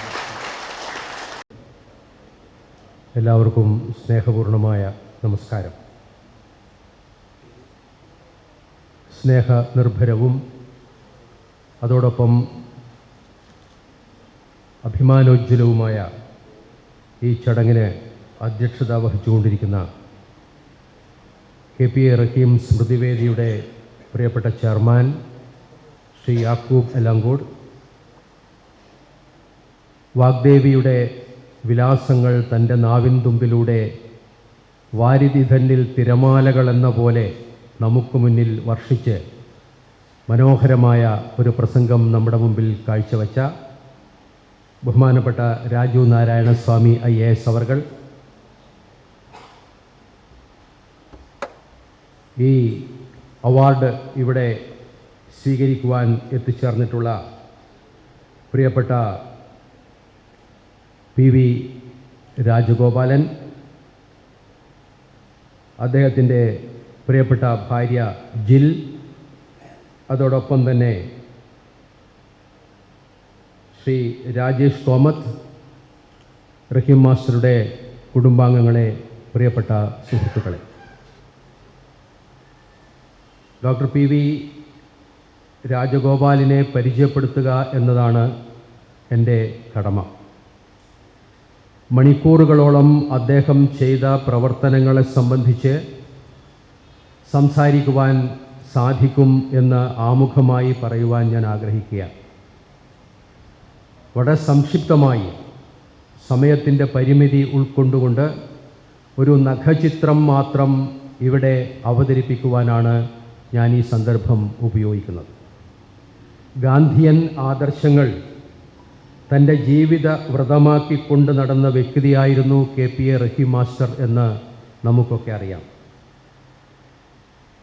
ഗാന്ധിയൻ ചിന്തകളും ശ്രീനാരായണീയ ദർശനവും ലോക സാഹിത്യവും സൂഫിസവും മാഷിന് ചിരപരിചിതവും പ്രഭാഷണ വിഷയവുമായിരുന്നു. ആ മഹാനുഭാവൻ്റെ ഓർമ്മകൾ ശാശ്വതീകരിക്കുവാൻ വേണ്ടിയാണ് KPA റഹീം സ്മൃതിവേദി പ്രവർത്തിച്ചുകൊണ്ടിരിക്കുന്നത്. ഏറ്റവും സ്വീകാര്യനായ ഒരു വ്യക്തിയെയാണ് ഈ പ്രാവശ്യം ജൂറി ഏകകണ്ഠമായി തെരഞ്ഞെടുത്തിട്ടുള്ളത്. ഗാന്ധി സ്മൃതിവേദി പുരസ്കാരം അല്പസമയത്തിന് ശേഷം, ഈ പരിചയപ്പെടുത്തലിന് ശേഷം ഡോക്ടർ രാജു നാരായണ സ്വാമി IAS അവർകൾ ഡോക്ടർ രാജഗോപാലിന് ഏൽപ്പിക്കും എന്ന് നമുക്ക് പ്രത്യാശിക്കാം, അഭിമാനിക്കാം. മഹാത്മജിയുടെ ജീവിത വീക്ഷണങ്ങൾ സ്വായത്തമാക്കി കഴിഞ്ഞ 4 പതിറ്റാണ്ട് കാലത്തിലധികമായി ഇന്ത്യയിലെ ദരിദ്ര ചൂഷിത ജനവിഭാഗത്തിൻ്റെ ക്ഷേമത്തിനു വേണ്ടി അക്ഷീണം പ്രവർത്തിച്ചു കൊണ്ടിരിക്കുന്ന വ്യക്തിയാണ് doctor PV Rajagopal. Gandhi peace ഫൗണ്ടേഷൻ്റെ ഉപാധ്യക്ഷൻ, ഏകതാ പരിഷത്തിൻ്റെ അധ്യക്ഷൻ, മുൻ ഇന്ത്യൻ പ്രധാനമന്ത്രിയുടെ അധ്യക്ഷതയിൽ പ്രവർത്തിക്കുന്ന കേന്ദ്ര ഭൂപരിഷ്കരണ സമിതിയുടെ അംഗം, മറ്റ് നിരവധി സർക്കാർ ഇതര സമിതികളിൽ അംഗമായി പ്രവർത്തിച്ചിട്ടുള്ള ആളാണ് ഈ മാന്യദേഹം. തൻ്റെ ഗുരുവായ ഡോക്ടർ SN സുബ്ബറാവുവിനോടൊപ്പം 1970 ചമ്പൽക്കാടുകളിലെ കൊള്ളക്കാരുടെ മനപരിവർത്തനത്തിനായി ഇദ്ദേഹം പ്രവർത്തിച്ചിട്ടുണ്ട്. 572 ഭീകരരെ ആയുധം വെച്ച് കീഴടക്കി സ്നേഹത്തിൻ്റെ, മാനവികതയുടെ, മാനുഷികതയുടെ പാതയിലേക്ക് കൊണ്ടുവരുവാൻ സാധിച്ച കൂട്ടത്തിൽ പ്രഥമ ഗണനീയനാണ് ഡോക്ടർ രാജഗോപാൽ. കൊള്ളക്കാരിൽ ചിലർ ഏകതാ പരിഷത്തിൻ്റെ പ്രവർത്തകരായി മാറിയെന്നതും നിയതിയുടെ തീരുമാനമാകാം. അഹിംസാത്മക സമരത്തിലൂടെ സാമൂഹിക മാറ്റം എന്ന വിപ്ലവകരമായ ആശയം മുറുകെ പിടിച്ചുകൊണ്ട് ഇന്ത്യയിലുടനീളം യുവാക്കൾക്ക് നേതൃത്വ പരിശീലനം നൽകുകയും 1976-78 കാലഘട്ടത്തിൽ നാഗാലാൻഡിൽ ഗാന്ധി ആശ്രമവുമായി ബന്ധപ്പെട്ട് യുവാക്കൾക്ക് തൊഴിൽ ലഭ്യമാക്കാനുള്ള പ്രവർത്തനത്തിൽ ഡോക്ടർ രാജഗോപാൽ ചുക്കാൻ പിടിച്ചു എന്നും നമ്മൾ മനസ്സിലാക്കേണ്ടതുണ്ട്. ഭൂമി, ജലം, വനം എന്നിവയുടെ അധികാരം ജനങ്ങളിലാണ് എന്ന് സ്ഥാപിക്കുന്ന പ്രവർത്തനത്തിൻ്റെ ഭാഗമായി 2007 മധ്യപ്രദേശിലെ ഗ്വാളിയോറിൽ 25,000 പദയാത്രികരോടൊപ്പം 23 ദിവസം സഞ്ചരിച്ച് ഡൽഹിയിലെത്തി ഗാന്ധിയൻ സമരരീതിയിൽ പ്രവർത്തിച്ചതിൻ്റെ ഫലമായി ഗവൺമെൻറ് ഭൂപരിഷ്കരണ സമിതി രൂപീകരിച്ചത് ചരിത്ര സംഭവമായി നമ്മൾ കാണേണ്ടതുണ്ട്. 2012 100,000 വരുന്ന വളണ്ടിയർമാരെ അണിനിരത്തി ദളിത്, ആദിവാസി, പാർശ്വവൽകൃത ജനവിഭാഗത്തിൻ്റെ മോചനത്തിനും ഉന്നമനത്തിനും ഡൽഹിയിലേക്ക് പദയാത്ര നടത്തിയതും സ്മരണീയമായ ചുവടുവെപ്പുകളാണ്. പുത്തൻ വീട്ടിൽ രാജഗോപാലൻ എന്ന ഈ തില്ലങ്കേരിക്കാരനെ ഇതിൽ കൂടുതൽ എങ്ങനെയാണ് പരിചയപ്പെടുത്തുക എന്നതിന് ഞാൻ അശക്തനാണ്. അദ്ദേഹത്തിന് ലഭിച്ചിട്ടുള്ളതായ അവാർഡുകളുടെ നീണ്ട ഒരു പട്ടിക തന്നെ നമ്മുടെ മുന്നിലുണ്ട്. അതിൽ മാതൃകയ്ക്ക് വേണ്ടി മാത്രം 2-3 എണ്ണം ഇവിടെ ഞാൻ ഉദ്ധരിക്കുകയാണ്. നേരത്തെ ഡോക്ടർ രാജു നാരായണ സ്വാമി പറഞ്ഞതുപോലെ ഇന്ത്യയിലെ ഏതൊക്കെ സ്ഥലങ്ങളിലാണ് അദ്ദേഹം ഇപ്പോൾ അദ്ദേഹത്തിൻ്റെ പ്രവർത്തന കേന്ദ്രമാക്കി ഉപയോഗിച്ചിട്ടുള്ളത് എന്ന് ചോദിച്ചപ്പോൾ അദ്ദേഹം പറഞ്ഞത്, ഒന്ന് ചമ്പൽ, മറ്റൊന്ന് ഛത്തീസ്ഗഡ്, മൂന്നാമത്തത് മധുര, നാലാമത്തത് ജബൽപൂർ എന്നീ കേന്ദ്രങ്ങളെ ലക്ഷ്യം വെച്ചുകൊണ്ട്, അല്ലെങ്കിൽ അതാണ് അവരുടെ ന്യൂക്ലിയസ് പോയിൻറ്റ്സ്. അവിടെ നിന്നാണ് പ്രവർത്തനങ്ങൾ ഇന്ത്യയുടെ മറ്റു ഭാഗങ്ങളിലേക്ക് വ്യാപിപ്പിക്കുന്നത് എന്ന് മാത്രമല്ല, സംഭാഷണ മധ്യേ ഞാൻ അദ്ദേഹത്തോട് ചോദിക്കുകയുണ്ടായി, താങ്കൾ ഇപ്പോൾ എവിടെ നിന്നാണ് വരുന്നത് എന്ന് ചോദിച്ചപ്പോൾ ആഫ്രിക്കയിൽ നിന്നാണ് വരുന്നത്, അതിനുശേഷം മധുരയിൽ പോയി മധുരയിൽ നിന്നാണ് തിരിച്ചു വരുന്നത് എന്ന് സംസാരമധ്യേ പറയുകയുണ്ടായി. 2008 friend of poor award Odisha government നൽകുന്ന സാംസ്കാരിക സംഘടന നൽകുന്ന അവാർഡ് അദ്ദേഹത്തിന് ലഭിച്ചിട്ടുണ്ട്. 2010 സ്വരാജ് മില്ലേനിയം അവാർഡ് ലഭിച്ചിട്ടുണ്ട്. 2014 Indira Gandhi award for national integration അദ്ദേഹത്തിന് ലഭിച്ചിട്ടുണ്ട്. ഏറ്റവും പ്രധാനപ്പെട്ട ഒരു അവാർഡ് എന്ന രൂപത്തിൽ എനിക്ക് നിങ്ങളുടെ മുൻപിൽ വെക്കുവാനുള്ളത് 2023 ലഭിച്ച നിവാനോ പീസ് പ്രൈസ്, അതായത് ജപ്പാൻ ആസ്ഥാനമായ സംഘടന സമാധാനത്തിനും നീതിക്കും നൽകുന്ന അന്താരാഷ്ട്ര പുരസ്കാരമാണ് അത്. അപ്പോൾ കേരളത്തിലോ മറ്റിന്ത്യൻ സംസ്ഥാനങ്ങളിലോ ഒതുങ്ങുന്നതല്ല അദ്ദേഹത്തിൻ്റെ പ്രവർത്തനമെന്നും ലോകത്തിൻ്റെ എല്ലാ സ്ഥലങ്ങളിലും നേരത്തെ ഇവിടെ പറഞ്ഞതുപോലെ എങ്ങു മനുഷ്യന് ചങ്ങല കൈകളിൽ അങ്ങൻ കയ്യുകൾ നൊന്തിയിടുകയാം, എങ്ങോ മർദ്ദനം അവിടെ പ്രഹരം വീഴുവതെൻ്റെ പുറത്താകുന്നു എന്ന് NV പാടിയതുപോലെ എവിടെയൊക്കെ വേദനിക്കുന്ന മനസ്സുകളുണ്ടോ അവിടെയൊക്കെ ചെന്നെത്തിക്കൊണ്ട് വലിയ ആശ്വാസവും സമാശ്വാസവും നൽകിക്കൊണ്ടിരിക്കുന്ന ഈ മഹൽ വ്യക്തിയെ അവാർഡിനു വേണ്ടി തിരഞ്ഞെടുക്കുവാൻ സാധിച്ചു എന്നുള്ള ജൂറി അംഗം എന്ന നിലയിൽ ഞാനും അതോടൊപ്പം ശ്രീ പ്രേമാനന്ദനും ഇവിടെയുണ്ട്. ഞങ്ങളേറെ അഭിമാനിക്കുന്നു, സന്തോഷിക്കുന്നു. നമ്മുടെ ചക്രവാള സീമയിൽ പ്രിയപ്പെട്ടവരെ യുദ്ധത്തിൻ്റെ പുകച്ചുരുളുകൾ കാണാൻ തുടങ്ങിയിരിക്കുന്നു. കറുത്ത കഴുകൻ കണ്ണുകൾ നമ്മളെ ഭയപ്പെടുത്തുന്ന രംഗം ഏറെ ഭീതിതമായി മാറിയിരിക്കുന്നു. നിരപരാധികളായ കുഞ്ഞുങ്ങളുടെ രോദനം കേൾക്കുന്നത് അകലെയല്ല എന്ന് നമ്മൾ തിരിച്ചറിയേണ്ടതുണ്ട്. മനുഷ്യൻ്റെ സമാധാന ജീവിതത്തിൻ്റെ പ്രശ്നപരിസരങ്ങളിൽ നിണത്തിൻ്റെ നേരിയ മണം അടിച്ചു വരുന്നത് ശ്രദ്ധിച്ചാൽ നമുക്ക് മനസ്സിലാകാവുന്നതാണ്. ഗാന്ധി ഏറെ പ്രസക്തമായി തീർന്ന കാലമാണിത്. യുക്രൈൻ, അർമീനിയ, ജോർജിയ എന്നിവിടങ്ങളിൽ ഗാന്ധി പീസ് ഫൗണ്ടേഷൻ രൂപീകരിക്കാൻ ഡോക്ടർ രാജഗോപാലിന് കഴിഞ്ഞു എന്നത് ശുഭോദർക്കമായ കാര്യമാണ്. ഇവിടുത്തെ സർവകലാശാലകളിൽ ഗാന്ധിയൻ ചെയർ സ്ഥാപിക്കുവാനും അദ്ദേഹത്തിന് സാധിച്ചിട്ടുണ്ട്. ഇത്തരത്തിലുള്ള പ്രവർത്തന പാരമ്പര്യത്തിലൂടെ ലളിതമായി എന്നാൽ ബഹുമുഖമായി ഇടപെട്ടുകൊണ്ട് ദേശീയവും അന്തർദേശീയവുമായ സമ്മതി നേടിയ ഒരു വ്യക്തിയെയാണ് നമ്മളിപ്പോൾ ആദരിച്ചത് എന്നുള്ളത് കൊണ്ട് തന്നെ ഈ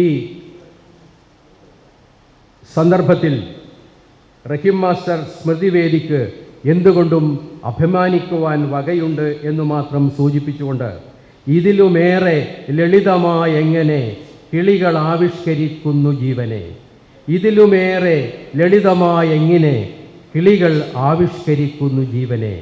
ഇത് ഒരു ജീവൻ്റെ സ്പന്ദനമാണ്. അത് തൊട്ടുനോക്കിയാൽ നമുക്ക് മനസ്സിലാകേണ്ടതുണ്ട്, മനസ്സിലാകേണ്ട കാലമാണിത് എന്ന് മാത്രം വിനയപൂർവ്വം സൂചിപ്പിച്ചുകൊണ്ട് ചുരുങ്ങിയ വാക്കുകളിൽ മാത്രം അദ്ദേഹത്തെ അവതരിപ്പിക്കുവാൻ കഴിഞ്ഞു എന്നുള്ള ക്ഷമാപണം ഇവിടെ അവതരിപ്പിച്ച് അഭിവാദനങ്ങൾ അർപ്പിക്കുന്നു. ഏവർക്കും നന്ദി, നമസ്കാരം.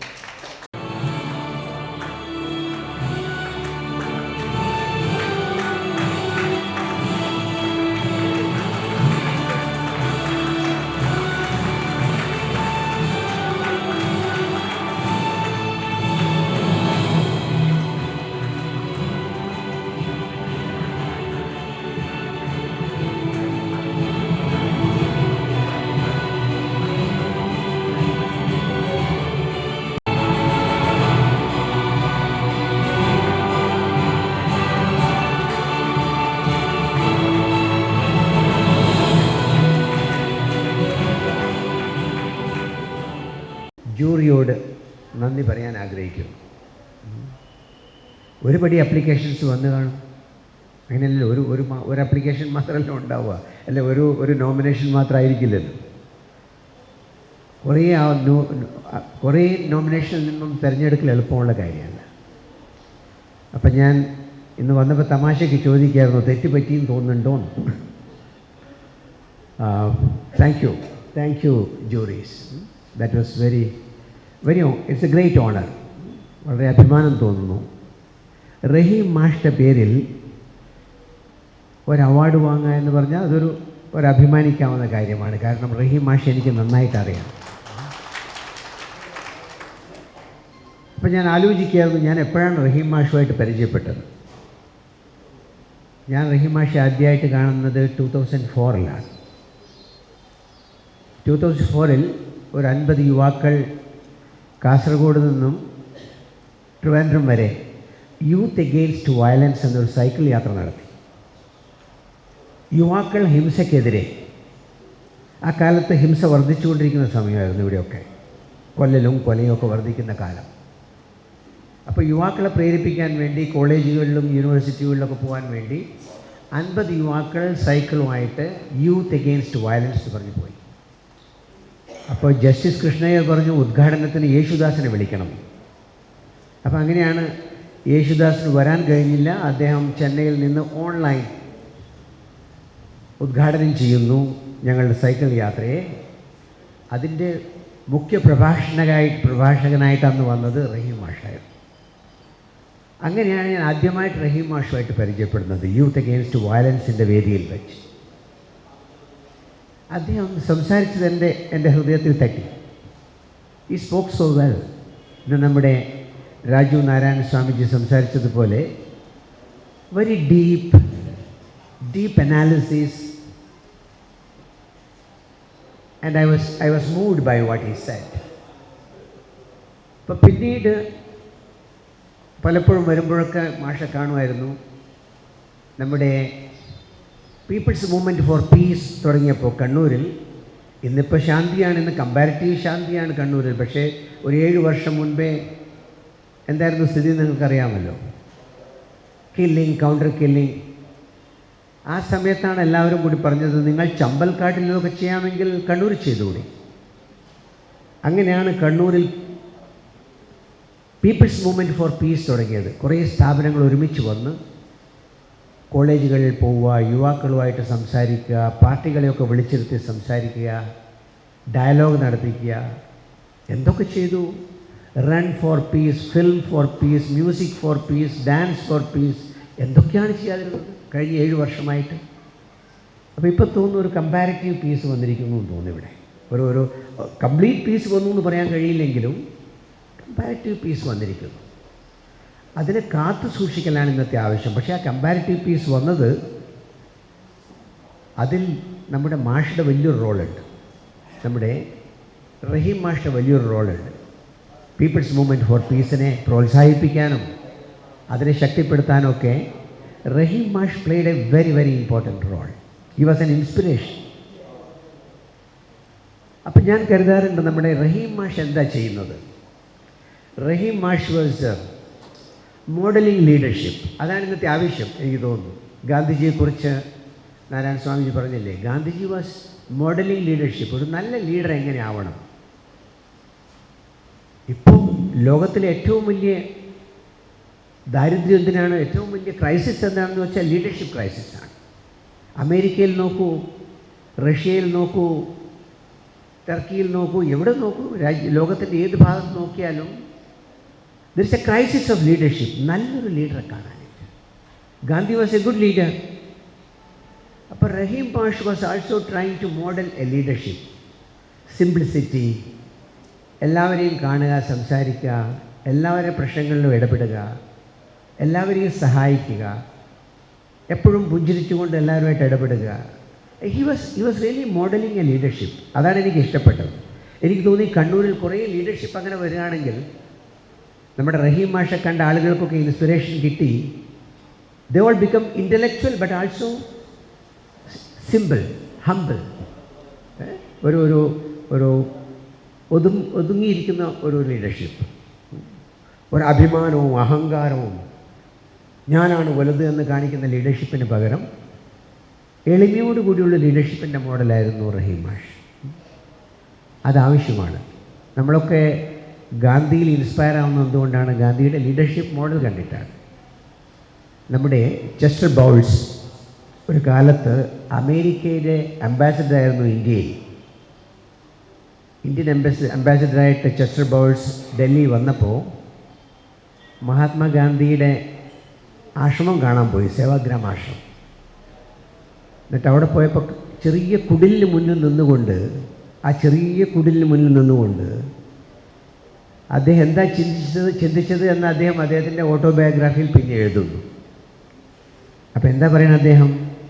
അമേരിക്കയിൽ കുടിലിൽ നിന്ന് കൊട്ടാരത്തിലേക്ക് പോയാലാണ് മഹാനാവുന്നത്, എന്നാൽ ഇന്ത്യയിൽ കൊട്ടാരത്തിൽ നിന്ന് കുടിലിലേക്ക് പോകുമ്പോഴാണ് മഹാനാവുന്നത്.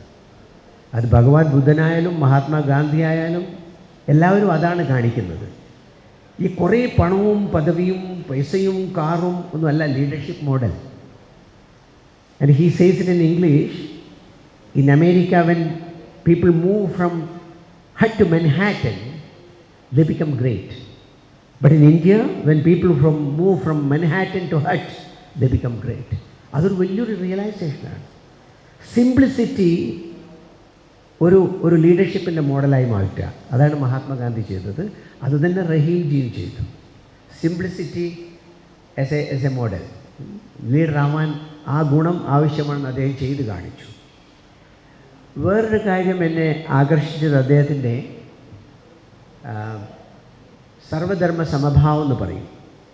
മതങ്ങൾ തമ്മിൽ ഐക്യം ഉണ്ടാക്കാൻ വേണ്ടി, ഇന്ന് ഇവിടെ പ്രസംഗത്തിൽ ഞാൻ പലതവണ കേട്ടു, അദ്ദേഹം എല്ലാ റിലീജിയനിൽ നിന്നും കോട്ട് ചെയ്യും.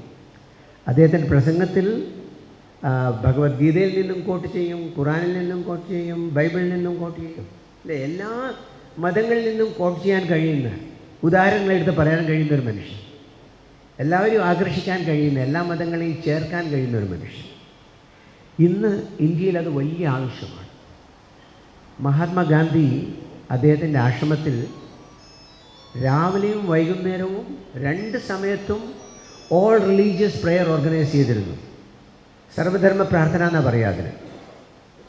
എല്ലാ മതങ്ങളും ചേർന്നുള്ള പ്രാർത്ഥന. കാരണം ഗാന്ധിജിക്ക് അറിയാമായിരുന്നു ഇന്ത്യ ഒരു മൾട്ടി കൾച്ചറൽ സൊസൈറ്റിയാണ്, ഇന്ത്യ ഒരു മൾട്ടി റിലീജിയസ് സൊസൈറ്റിയാണ്, ഇന്ത്യ ഒരു മൾട്ടി ലിംഗ്വൽ സൊസൈറ്റിയാണ്. ബഹുഭാഷകളും ബഹുമതങ്ങളും ഉള്ള ഒരു രാജ്യത്ത് മനുഷ്യൻ ഒത്തുജീവിക്കണമെങ്കിൽ എല്ലാ മതങ്ങളെയും എല്ലാ മനുഷ്യരെയും ബഹുമാനിക്കാൻ പഠിക്കണ്ടേ? അതുകൊണ്ടാണ് ഗാന്ധിജി എല്ലാ ദിവസവും ആശ്രമത്തിൽ കാലത്തും വൈകുന്നേരവും സർവധർമ്മ പ്രാർത്ഥന എന്ന് പറയും. എല്ലാ മതങ്ങളെയും റെസ്പെക്റ്റ് ചെയ്യുന്ന വിധം ഒരുമിച്ചിരുന്നു കൊണ്ട് പ്രാർത്ഥന ചെയ്യുമായിരുന്നു. നമ്മുടെ റഹീം മാഷ് കുറേ ശ്രമിച്ചു. അദ്ദേഹത്തിൻ്റെ എല്ലാ പ്രസംഗത്തിലും ഞാനത് കേട്ടു, അതിൻ്റെ പ്രതിബിംബം കേൾക്കാമായിരുന്നു. He was trying to tell people ഒരു multi religious multi cultural society ഒരുമിച്ച് ജീവിക്കണമെങ്കിൽ തമ്മിൽ റെസ്പെക്റ്റ് ചെയ്യാൻ പഠിക്കണം. ഞാനാണ് വലുത്, എൻ്റെ മതമാണ് വലുത് എന്നൊക്കെ പറഞ്ഞ് നടക്കുകയാണെങ്കിൽ, അഹങ്കാരം കാണിക്കുകയാണെങ്കിൽ മറ്റവർ കൂടെ നിൽക്കില്ല, മറ്റവർക്ക് കൂടെ വരാൻ തോന്നില്ല. അപ്പോൾ റഹീം മാഷ് ആ കാര്യത്തിൽ വളരെ വളരെ മുന്നിലായിരുന്നു. അപ്പോൾ അങ്ങനെ പല കാര്യങ്ങളിലും ഞാൻ റഹീം മാഷെ അടുത്ത് കാണാറുണ്ട്, അപ്രീഷിയേറ്റ് ചെയ്യാറുണ്ട്, അദ്ദേഹത്തോട് സംസാരിക്കാറുമുണ്ട്. I use to tell him that what you are doing is really great. അദ്ദേഹം ചെയ്യുന്ന വളരെ നല്ല കാര്യങ്ങളായിരുന്നു. അപ്പോൾ അങ്ങനെയുള്ളൊരു റഹീം മാഷാണ് നമ്മുടെ ഇടയിൽ നിന്ന് പോയത്. ഒരു വലിയ ശക്തിയാണ് നമ്മുടെ ഇടയിൽ നിന്നും പോയത്. അപ്പോൾ ആ റോൾ അദ്ദേഹത്തെ പ്രശംസിച്ചതുകൊണ്ട് അത് ആ റോൾ പൂർത്തിയാവുന്നില്ല. റഹീം മാഷ് വളരെ നല്ല ആളായിരുന്നു എന്ന് മാത്രം പറഞ്ഞതുകൊണ്ട് നമ്മളുടെ ഉത്തരവാദിത്വം അവസാനിക്കുന്നില്ല. റഹീം മാഷ് ചെയ്തതുപോലെ നമ്മളും ചെയ്യണം. ഒരു പുതിയ ലീഡർഷിപ്പ് മോഡൽ നമ്മൾ കാണിക്കണം. കുട്ടികൾക്ക്, യുവാക്കൾക്ക് കാണണം. അവർ കാണുന്നതൊക്കെ ഈ ആഡംബരത്തിൻ്റെ ലീഡർഷിപ്പാണ്, അവർ കാണുന്നതൊക്കെ അഹങ്കാരത്തിൻ്റെ ലീഡർഷിപ്പാണ്. അവരാരും സിംപ്ലിസിറ്റിയുടെയും ഓണസ്റ്റിയുടെയും ലീഡർഷിപ്പ് കാണുന്നില്ല. അപ്പോൾ ആ ലീഡർഷിപ്പ് മോഡൽ നമ്മളവർ കാണിക്കണം, നമ്മൾ യുവാക്കളെ കാണിക്കണം. അതുപോലെ ഇന്ന് കാണുന്നത് വെറുപ്പാണ്, എല്ലാവരും എല്ലാവരെയും വെറുക്കണം എന്നായിരിക്കുന്നു. അതിന് പകരം എല്ലാവരെയും സ്നേഹിക്കണം എന്ന ഒരു മെസ്സേജ് നമ്മളെല്ലാവരും അത് കാണിച്ചു കൊടുക്കണം, ചെയ്ത് കാണിച്ചു കൊടുക്കണം, പറഞ്ഞ് കാണിച്ചു കൊടുക്കണം. ഞാൻ കുറച്ച് ദിവസം മുമ്പേ എൻ്റെ വൈഫ് ജില്ലിൻ്റെ കൂടെ കാനഡയിലെ ഒരു സ്കൂളിൽ പോയി. കാനഡയിലെ സ്കൂളിലെ കുട്ടികളെ അവരെന്താ പഠിപ്പിക്കുന്നത്? അവ മൊബൈൽ ഫോൺ എടുത്തിട്ട് പഠിപ്പിക്കും, handy for love not for hate. ഈ മൊബൈൽ ഫോണിന് ഹാൻഡി എന്നാണ് പറയുക. ഈ മൊബൈൽ ഫോൺ സ്നേഹം വർദ്ധിപ്പിക്കാനാണ്, വിരോധം വർദ്ധിപ്പിക്കാനല്ല. അത് കുട്ടികളെ പഠിപ്പിക്കുക ചെറുപ്പത്തിലേ. ഈ മൊബൈൽ ഫോണിൽ ഒന്നും തെറ്റായിട്ട് ചെയ്യരുത്, വെറുപ്പ് വർദ്ധിപ്പിക്കുന്ന ഒന്നും ചെയ്യരുത്, സ്നേഹം വർദ്ധിപ്പിക്കുന്നത് ചെയ്യാൻ പാടൂ എന്ന് ചെറിയ ചെറിയ കുട്ടികളെയാണ് പഠിപ്പിക്കുന്നത്. അവരുടെ ശ്ലോകം തന്നെ അതാണ്, handy for love not for hate. അപ്പം നമ്മളെല്ലാവരും മോഡൽ കാണിക്കുക, കുട്ടികളെ മനസ്സിലാക്കിക്കുക. എങ്കിലേ നമ്മൾ റഹീം മാഷ് തുടങ്ങി വെച്ചതുണ്ടല്ലോ, peace in Kerala, peace in Kannur. കണ്ണൂരിലൊരു ശാന്തിയും സമാധാനം വരണം, കേരളത്തിൽ ശാന്തിയും സമാധാനം വരണം, കേരളത്തിലും ഇന്ത്യയിലും മത ഐക്യം വരണം, എല്ലാവരും തമ്മിൽ സ്നേഹിക്കണം, എന്നിട്ട് എല്ലാവരും കൂടി ജീവിക്കണം. അങ്ങനെ ഒരു നല്ലൊരു ഭാരതം കെട്ടിപ്പടുക്കണമെങ്കിൽ നമ്മളെല്ലാം റഹീം മാഷെ പ്രശംസിച്ചാൽ മാത്രം പോരാ. പറയാറില്ലേ, ഗാന്ധിയെ പ്രശംസിച്ചാൽ മാത്രം പോരാ, ഗാന്ധി ചെയ്യുന്നത് പോലെ ചെയ്യണമെന്ന് പറയുന്നത് പോലെ റഹീം മാഷെ പ്രശംസിക്കുന്നതിൻ്റെ കൂടെ നമ്മളെല്ലാവരും മാതൃകകളാവണം. എങ്കിലേ യുവാക്കൾ നമ്മളെ കണ്ട് പഠിക്കുള്ളൂ. അപ്പോൾ ഇന്ന് ഈ അവാർഡ് തന്ന കമ്മിറ്റിക്ക് നന്ദി പറയുന്നു. ഇതൊരു വലിയൊരു ഉത്തരവാദിത്തം എൻ്റെ തലയിലും വെച്ചിരിക്കുകയാണ് ഈ അവാർഡ് കമ്മിറ്റി. റഹീം മാഷയുടെ മെസ്സേജ് ലോകം മുഴുവൻ എത്തിക്കാനുള്ള ഒരു ഉത്തരവാദിത്തം അത് ഞാൻ ഏറ്റെടുക്കുന്നു. നിങ്ങളെല്ലാവരും ഈ സദസ്സിൽ പങ്കെടുത്ത് എൻ്റെ ഉത്സാഹം വർദ്ധിപ്പിച്ചതിന്, ഇൻസ്പിറേഷൻ തന്നതിന് നന്ദി പറഞ്ഞുകൊണ്ട് വാക്കുകൾ അവസാനിപ്പിക്കുന്നു. നന്ദി. അതേപോലെ എന്നെ കേൾക്കുകയും ഈ പരിപാടിയിൽ പങ്കെടുക്കാൻ വന്നിട്ടുള്ള എനിക്ക് തന്നെ സുപരിചിതമായിട്ടുള്ള ഒരുപാട് മുഖങ്ങൾ ഇവിടെയുണ്ട്. എൻ്റെ തന്നെ വീടിൻ്റെ പരിസരത്ത് താമസിക്കുന്ന അയൽപ്പക്കരായിട്ടുള്ള ആൾക്കാരിവിടെയുണ്ട്. ഹരിദാസൻ മുഖേരിയുണ്ട്. ശ്രീധരൻ KT സാറാണ് എന്നെ ഈ വേദിയിലേക്ക് ക്ഷണിച്ചത്. അങ്ങനെ ശ്രീധരൻ മാസ്റ്ററുണ്ട്. അങ്ങനെ ഒരുപാട് പേരുണ്ട്. അങ്ങനെ ഏറ്റവും സുപരിചിതമായിട്ടുള്ള ഒരു വേദിയിൽ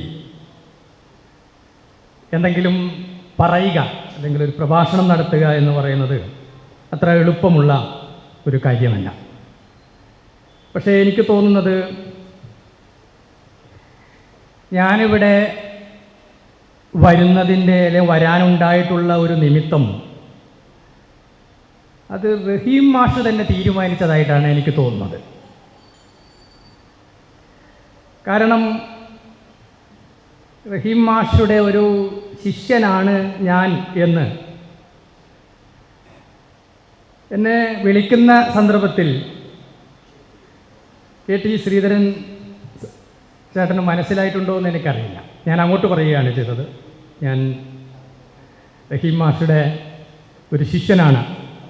ഇവിടെ KKV മെമ്മോറിയൽ ഹൈസ്കൂളിൽ ഞാൻ പഠിക്കുകയായിരുന്നു. എൻ്റെ വീട് കൂരാറയാണ്. കൂരാറ മൊകേരി വയലുകളിലൂടെ നടന്ന് സ്കൂളിൽ വരും. അങ്ങനെ തന്നെ നടന്നാണ് നമ്മൾ മൊകേരി വയൽ ഗുരുസന്നിധിയുടെയൊക്കെ സാന്നിധ്യത്തിലൂടെ നടന്നാണ് കൂരാറയിലേക്ക് പോവുക. ഞാൻ നമ്മുടെ സമൂഹത്തിലെ ഏറ്റവും ദരിദ്രമായിട്ടുള്ളൊരു കുടുംബത്തിൽ ജനിച്ചിട്ടുള്ള ഒരാളാണ്. ദരിദ്ര കുടുംബം എന്ന് പറഞ്ഞാൽ എൻ്റെ അച്ഛന് അക്ഷരം, എഴുത്തും വായനയും അറിഞ്ഞുകൂടാത്ത ഒരാളാണ്. അമ്മ 7ാം ക്ലാസ് വരെ പഠിച്ചിട്ടുണ്ട് എന്ന് എന്നോട് ഉറപ്പ് തന്നിട്ടുണ്ട്. അങ്ങനെയുള്ള പശ്ചാത്തലത്തിൽ നിന്ന് വരുന്ന ഒരാൾ എന്ന രീതിയിൽ എൻ്റെ പ്രസംഗം കേൾക്കാൻ, അല്ലെങ്കിൽ റഹീം മാഷയുടെ ഓർമ്മ പുതുക്കുന്ന ഈ വേദിയിൽ എൻ്റെ സാന്നിധ്യം എന്ന് പറയുന്നത്, അതുകൊണ്ടാണ് ഞാൻ പറഞ്ഞത് അത് റഹീം മാഷ് തീരുമാനിച്ചിട്ടുള്ളൊരു സാന്നിധ്യമാണ് എന്ന് പറഞ്ഞാൽ ഈ സംഘാടകരെ, ഈ പരിപാടി സംഘടിപ്പിക്കുന്ന സംഘാടകർക്ക് അങ്ങനെ പ്രത്യേകിച്ച് അതിലൊരു പങ്കുമില്ല എന്നല്ല ഞാൻ പറയുന്നത്. അവരതിൻ്റെ ചാലക ശക്തിയാണ്, അവരതിൻ്റെ കർമ്മനിരതരായ പ്രവർത്തകരാണ്. പക്ഷേ അങ്ങനെ ഒരു ചിന്ത, ഒരു തോന്നൽ ഉണ്ടാക്കിയെടുക്കാൻ റഹീം മാസ്റ്റർ ചെയ്തിട്ടുണ്ട് എന്നാണ് ഒരു ശിഷ്യനായിട്ടുള്ള എനിക്ക് ഓർമ്മ വരുന്നത്. ഞാനിത് പറയാൻ കാരണം, ഞാൻ ഈ സ്കൂളിൽ പഠിക്കുന്ന സമയത്ത് ഞാനൊരു നല്ല പഠിക്കുന്ന ഒരു വിദ്യാർത്ഥി ഒന്നും ആയിരുന്നില്ല. പഠിക്കുന്ന വിദ്യാർത്ഥി എന്ന് പറഞ്ഞാൽ അറിയാലോ, കൃത്യമായി എല്ലാ ദിവസവും ക്ലാസ്സിൽ പോവുക, നല്ല അച്ചടക്ക ബോധം ഉണ്ടായിരിക്കുക, അധ്യാപകർ പറയുന്ന സമയത്ത്, പഠിപ്പിക്കുന്ന സമയത്ത് കൃത്യമായി നമ്മളത് കുറിച്ചിടുക, സമയം പാലിക്കുക, ഇങ്ങനെ പലതരത്തിലുള്ള നല്ല വൃത്തിയായി സ്കൂളിൽ വരിക. ഇത് ഞാൻ പറയുന്നത് എൻ്റെ മാത്രം ഒരു പ്രശ്നമായിരിക്കില്ല. നിങ്ങൾക്ക് ഓരോരുത്തർക്കും നിങ്ങളുടെ തന്നെ ഒരു ജീവിതം തിരിഞ്ഞു നോക്കിയാൽ ഏതാണ്ട് ഇതേ പശ്ചാത്തലമായിരിക്കും എന്നാണ് ഞാൻ വിചാരിക്കുന്നത്. ഈ സ്കൂളിൽ പഠിക്കേണ്ടി വന്നത് മറ്റെല്ലാവരെയും പോലെ എൻ്റെ കുടുംബാംഗങ്ങൾ തീരുമാനിച്ചിട്ടുള്ള തീരുമാനത്തിൻ്റെ പുറത്തൊന്നുമല്ല.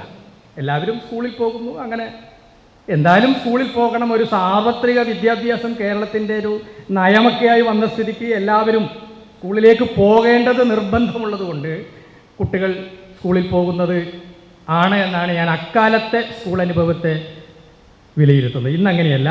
ഇന്ന് അച്ഛനമ്മമാരൊക്കെ തീരുമാനിച്ച് ഏത് സ്കൂളിൽ ഏത് അധ്യാപകർ പഠിപ്പിക്കണമെന്നൊക്കെ തീരുമാനിക്കുന്ന ഒരു കാലത്തേക്ക് നമ്മൾ മാറിയിരിക്കുക. ഞാൻ ഈ യുവജന ഉത്സവ സംബന്ധമായിട്ടുള്ള പരിപാടികളിൽ കുട്ടികൾ എന്ന രീതിയിൽ അത്യാവശ്യം പാട്ടുപാടുകയും നാടകത്തിലൊക്കെ അഭിനയിക്കുകയും ഒക്കെ ചെയ്യുന്ന ഒരു വ്യക്തി എന്ന രീതിയിൽ ഒരു നാടക ക്യാമ്പിൽ സ്കൂളിൽ തന്നെ വെച്ച് നടക്കുന്ന KKV മെമ്മോറിയൽ സ്കൂളിൽ തന്നെ വെച്ച് നടക്കുന്ന ഒരു നാടക ക്യാമ്പിൽ ഞാൻ പങ്കെടുക്കുകയാണ്. പങ്കെടുത്ത് ഏതോ ഒരു കഥാപാത്രത്തിൻ്റെ അഭിനയിക്കുന്ന ഒരു തിരക്കിലായിരുന്നു ഞാനുണ്ടായിരുന്നത്. മറ്റൊരു അധ്യാപകനാണ് നമ്മളെ ഇത് പഠിപ്പിക്കുന്നത്. അപ്പോൾ ഇതിൻ്റെ ഒരു ഓളത്തിൽ, ഈ അഭിനയിക്കുക എന്ന് പറയുന്നതിൻ്റെ ഒരു ഓളത്തിൽ നമ്മളതിൽ പെട്ടെന്ന് വീഴും. നമ്മൾ പഠിക്കുമ്പോൾ നമ്മളതിൽ വീഴും, അഭിനയിക്കുമ്പോൾ വീഴും. അങ്ങനെ അധ്യാപിക ക്ലാസ് എടുത്തുകൊണ്ടിരിക്കെ എനിക്ക് ഓർമ്മയുണ്ട്, ഇന്ദുലേഖ എന്ന് പറഞ്ഞ ഇംഗ്ലീഷിലെ ഒരു ഉപപാഠ പുസ്തകമാണ് പഠിപ്പിക്കുന്നത്. ആ പുസ്തകം പഠിപ്പിക്കുന്നതിനിടയിൽ ആണ് ഞാൻ നാടക ക്യാമ്പ് കഴിഞ്ഞ് ഈ ക്ലാസ് റൂമിലേക്ക് പോകുന്നത്. അപ്പോൾ ഈ ക്ലാസ് റൂമിൽ പോകുന്ന സമയത്ത് ഞാൻ അധ്യാപിക ക്ലാസ്സിൽ ഇല്ലാത്തതുപോലെ ക്ലാസ്സിൽ പ്രവേശിച്ചു. അപ്പോൾ എന്നോട് അധ്യാപിക പറഞ്ഞു, ഒന്നുകൂടി അങ്ങനെ വരാൻ പറഞ്ഞു. അപ്പം ഞാൻ വേറൊരു ഓളത്തിലാണുള്ളത്, ഞാൻ അഭിനയിച്ചിങ്ങനെ റിഹേഴ്സൽ നടന്നു വരികയാണ്. അപ്പോൾ ഒന്നും കൂടി വരാൻ പറഞ്ഞു. അപ്പോൾ കുറച്ച് മുന്നേ മറ്റ് നാടകം പഠിപ്പിക്കുന്ന അധ്യാപകൻ എന്നോട് ഇങ്ങനെ ഒന്നും കൂടി ചെയ്യും എന്നിങ്ങനെ പറയുന്നുണ്ട്. അപ്പോൾ അത് ശരിയാണ് എന്ന് ധരിച്ച്, ചെറിയ കുട്ടിയാണല്ലോ, ശരിയാണെന്ന് ധരിച്ച് ഞാൻ ഒന്നും കൂടി അതുപോലെ വന്നു, അതുപോലെ അഭിനയിച്ച് ക്ലാസ്സിൽ കയറി. ക്ലാസ് കയറിയതിന് ശേഷം പിന്നെ ആ ടീച്ചർ പറഞ്ഞു, ഗെറ്റ് ഔട്ട്, എൻ്റെ ക്ലാസ്സിലേ ഇരിക്കരുത് എന്ന് പറഞ്ഞു. അങ്ങനെ ഞാൻ ക്ലാസ്സിൻ്റെ പുറത്ത് അധ്യാപിക ക്ലാസ്സിൽ വരുമ്പോൾ എന്നോട് പറഞ്ഞിട്ടുള്ള ശാസനപ്രകാരം ഞാൻ വാതിലിന് പുറത്ത് ഒരു സെക്യൂരിറ്റിയെ പോലെ കാത്തു നിൽക്കണം. അതാണ് ശിക്ഷ. ഒരു പക്ഷേ നമുക്കെല്ലാവർക്കും ആ ശിക്ഷ ലഭിച്ചിട്ടുണ്ടാവും. സ്കൂളുകളിൽ പഠിക്കുമ്പോൾ, പലതരം സ്കൂളുകളിൽ പഠിക്കുമ്പോൾ അത് ലഭിച്ചിട്ടുണ്ടാവും. പക്ഷേ ഇതിൻ്റെ കാരണം കുട്ടിയായിരിക്കുന്ന സമയത്ത് നമുക്കത്ര മനസ്സിലാവില്ല. കാരണം ഒന്ന്, അഭിനയ പാഠം കഴിഞ്ഞു വരികയാണ്. ഞാൻ അവിടെ അഭിനയിച്ചതാണ്, ഇതേ ക്ലാസ്സിലും ഞാൻ അഭിനയിക്കുക തന്നെയാണ് ചെയ്ത. അഭിനയത്തിന് എന്തോ ഒരു സ്വീകാര്യതയുണ്ടെന്ന് കുട്ടിയായിരിക്കുന്ന ഞാനന്ന് അറിയാതെ ആലോചിച്ചു പോവുകയാണ്. അങ്ങനെ ഒരു 2-3 ദിവസങ്ങൾ അധ്യാപിക ക്ലാസ് എടുത്തുകൊണ്ടിരിക്കുമ്പോൾ ഞാൻ പുറത്തേക്ക് വരും. വേറൊരു പ്രത്യേകതയുണ്ട്, ഇന്നൊക്കെ ആണെങ്കിൽ കുട്ടികൾ അതുവഴി ഇറങ്ങിയങ്ങ് പോകും. ഇറങ്ങിപ്പോവാനും പാടില്ല. സെക്യൂരിറ്റിയെ പോലെ വാതിക്കൽ തന്നെ നിൽക്കും. ഇന്നൊക്കെ ആണെങ്കിൽ വലിയ ശിക്ഷാ നടപടികൾ ഈ അധ്യാപികയോ അല്ലെങ്കിൽ അധ്യാപകനോ നേരിടേണ്ടി വരും. അങ്ങനെ ഇത് 2-3 ദിവസം കഴിഞ്ഞപ്പോൾ റഹീം മാസ്റ്റർ ഈ വരാന്തയിലൂടെ ഇങ്ങനെ നടന്നു പോകുമ്പോൾ എന്നെ ഇങ്ങനെ കണ്ടു. 1 ദിവസം കണ്ടു, 2 ദിവസം കണ്ടു, 3 ദിവസം കണ്ടു. 4-ാമത്തെ ദിവസമായപ്പോൾ റഹീം മാസ്റ്റർ ഒരു കാര്യം ചെയ്തു, എന്നെ വിളിച്ചു, വരൂ. അപ്പോൾ ഞാൻ പോയി. എന്താ കാര്യം? ഞാൻ പറഞ്ഞു, ഇങ്ങനെ ഞാനൊരു നാടക പഠന പദ്ധതിയിലായിരുന്നു. എന്നെ പഠിപ്പിച്ചുകൊണ്ടിരിക്കുകയാണ്, അഭിനയിക്കാനാണ്, ഞാനത് നന്നായി ചെയ്തുകൊണ്ടിരിക്കുകയാണ്. അപ്പോഴാണ് ഇങ്ങനെയൊരു സംഭവം ഉണ്ടായത്. ടീച്ചർ അതുപോലെ വരാൻ പറഞ്ഞു, ഞാൻ അതുപോലെ വന്നു. ഒന്നും കൂടി വരാൻ പറഞ്ഞു, ഞാൻ അതുപോലെ ഒന്നും കൂടി വന്നു. അതുകൊണ്ടാണ് എന്നെ പുറത്ത് നിർത്തുന്നത് എന്നത്. അങ്ങനെ ആ അധ്യാപകൻ ഈ ടീച്ചറെ വിളിച്ചു. ടീച്ചറെ വിളിച്ചിട്ട് പറഞ്ഞു, ഈ കുട്ടിയെ പുറത്ത് നിർത്തരുത്. അങ്ങനെയാണ് ഞാൻ ക്ലാസ് പ്രവേശിക്കുന്നത്. പുറത്തു നിർത്തരുത് എന്ന് പറഞ്ഞാൽ റഹീം മാഷ് ഏതൊരു കുട്ടിയെയും അങ്ങനെ ചെയ്യും എന്ന് വിശ്വസിക്കാൻ പിന്നീട് എനിക്ക് സാധിച്ചു. ഏത് വിദ്യാർത്ഥിയായാലും, ഞാനായാലും മറ്റേത് വിദ്യാർത്ഥിയായാലും പഠനമുറിയുടെ പുറത്താക്കപ്പെട്ടവരായി നിൽക്കുന്ന ഏതൊരു മനുഷ്യനെയും ശ്രദ്ധിക്കുന്ന ഒരു കണ്ണ് റഹീം മാസ്റ്റർക്കുണ്ടായിരുന്നു എന്ന് പറയാൻ വേണ്ടിയാണ് ഞാൻ ആ കഥ പറഞ്ഞത്. അല്ലാതെ എന്നെ പുറത്താക്കിയ അധ്യാപികയോടോ അധ്യാപകനോടോ ആരോടും തന്നെ നമുക്ക് യാതൊരു വിഷമവും അന്നും ഇല്ല, ഇന്നും ഇല്ല. പക്ഷെ ഓർക്കുന്നത് റഹീം മാസ്റ്ററെയാണ്. റഹീം മാസ്റ്റർ വേണമെങ്കിൽ അങ്ങനെ ചെയ്യാതിരിക്കാം. അങ്ങനെ ഒരിക്കലും മറക്കാനാവാത്ത ഒരു അധ്യാപകൻ എന്ന് മാത്രമല്ല, ഒരിക്കലും മറക്കാനാവാത്ത സ്നേഹത്തിൻ്റെ ഒരു വലിയ കാരുണ്യത്തിൻ്റെ ഒരു വലിയ ഉറവിടം ആയിട്ട് എൻ്റെ മുമ്പിൽ പ്രത്യക്ഷപ്പെട്ടത് അങ്ങനെയാണ്. അതുകൊണ്ട് റഹീം മാഷുടെ പ്രസംഗങ്ങളിലൊക്കെ തന്നെ നിങ്ങൾ ശ്രദ്ധിച്ചാൽ മനസ്സിലാവും, അദ്ദേഹം പറയുന്നത് നിന്റെ നെഞ്ചകം വിശാലമാക്കാൻ ഞാൻ പ്രയത്നിക്കുന്നു എന്നാണ്.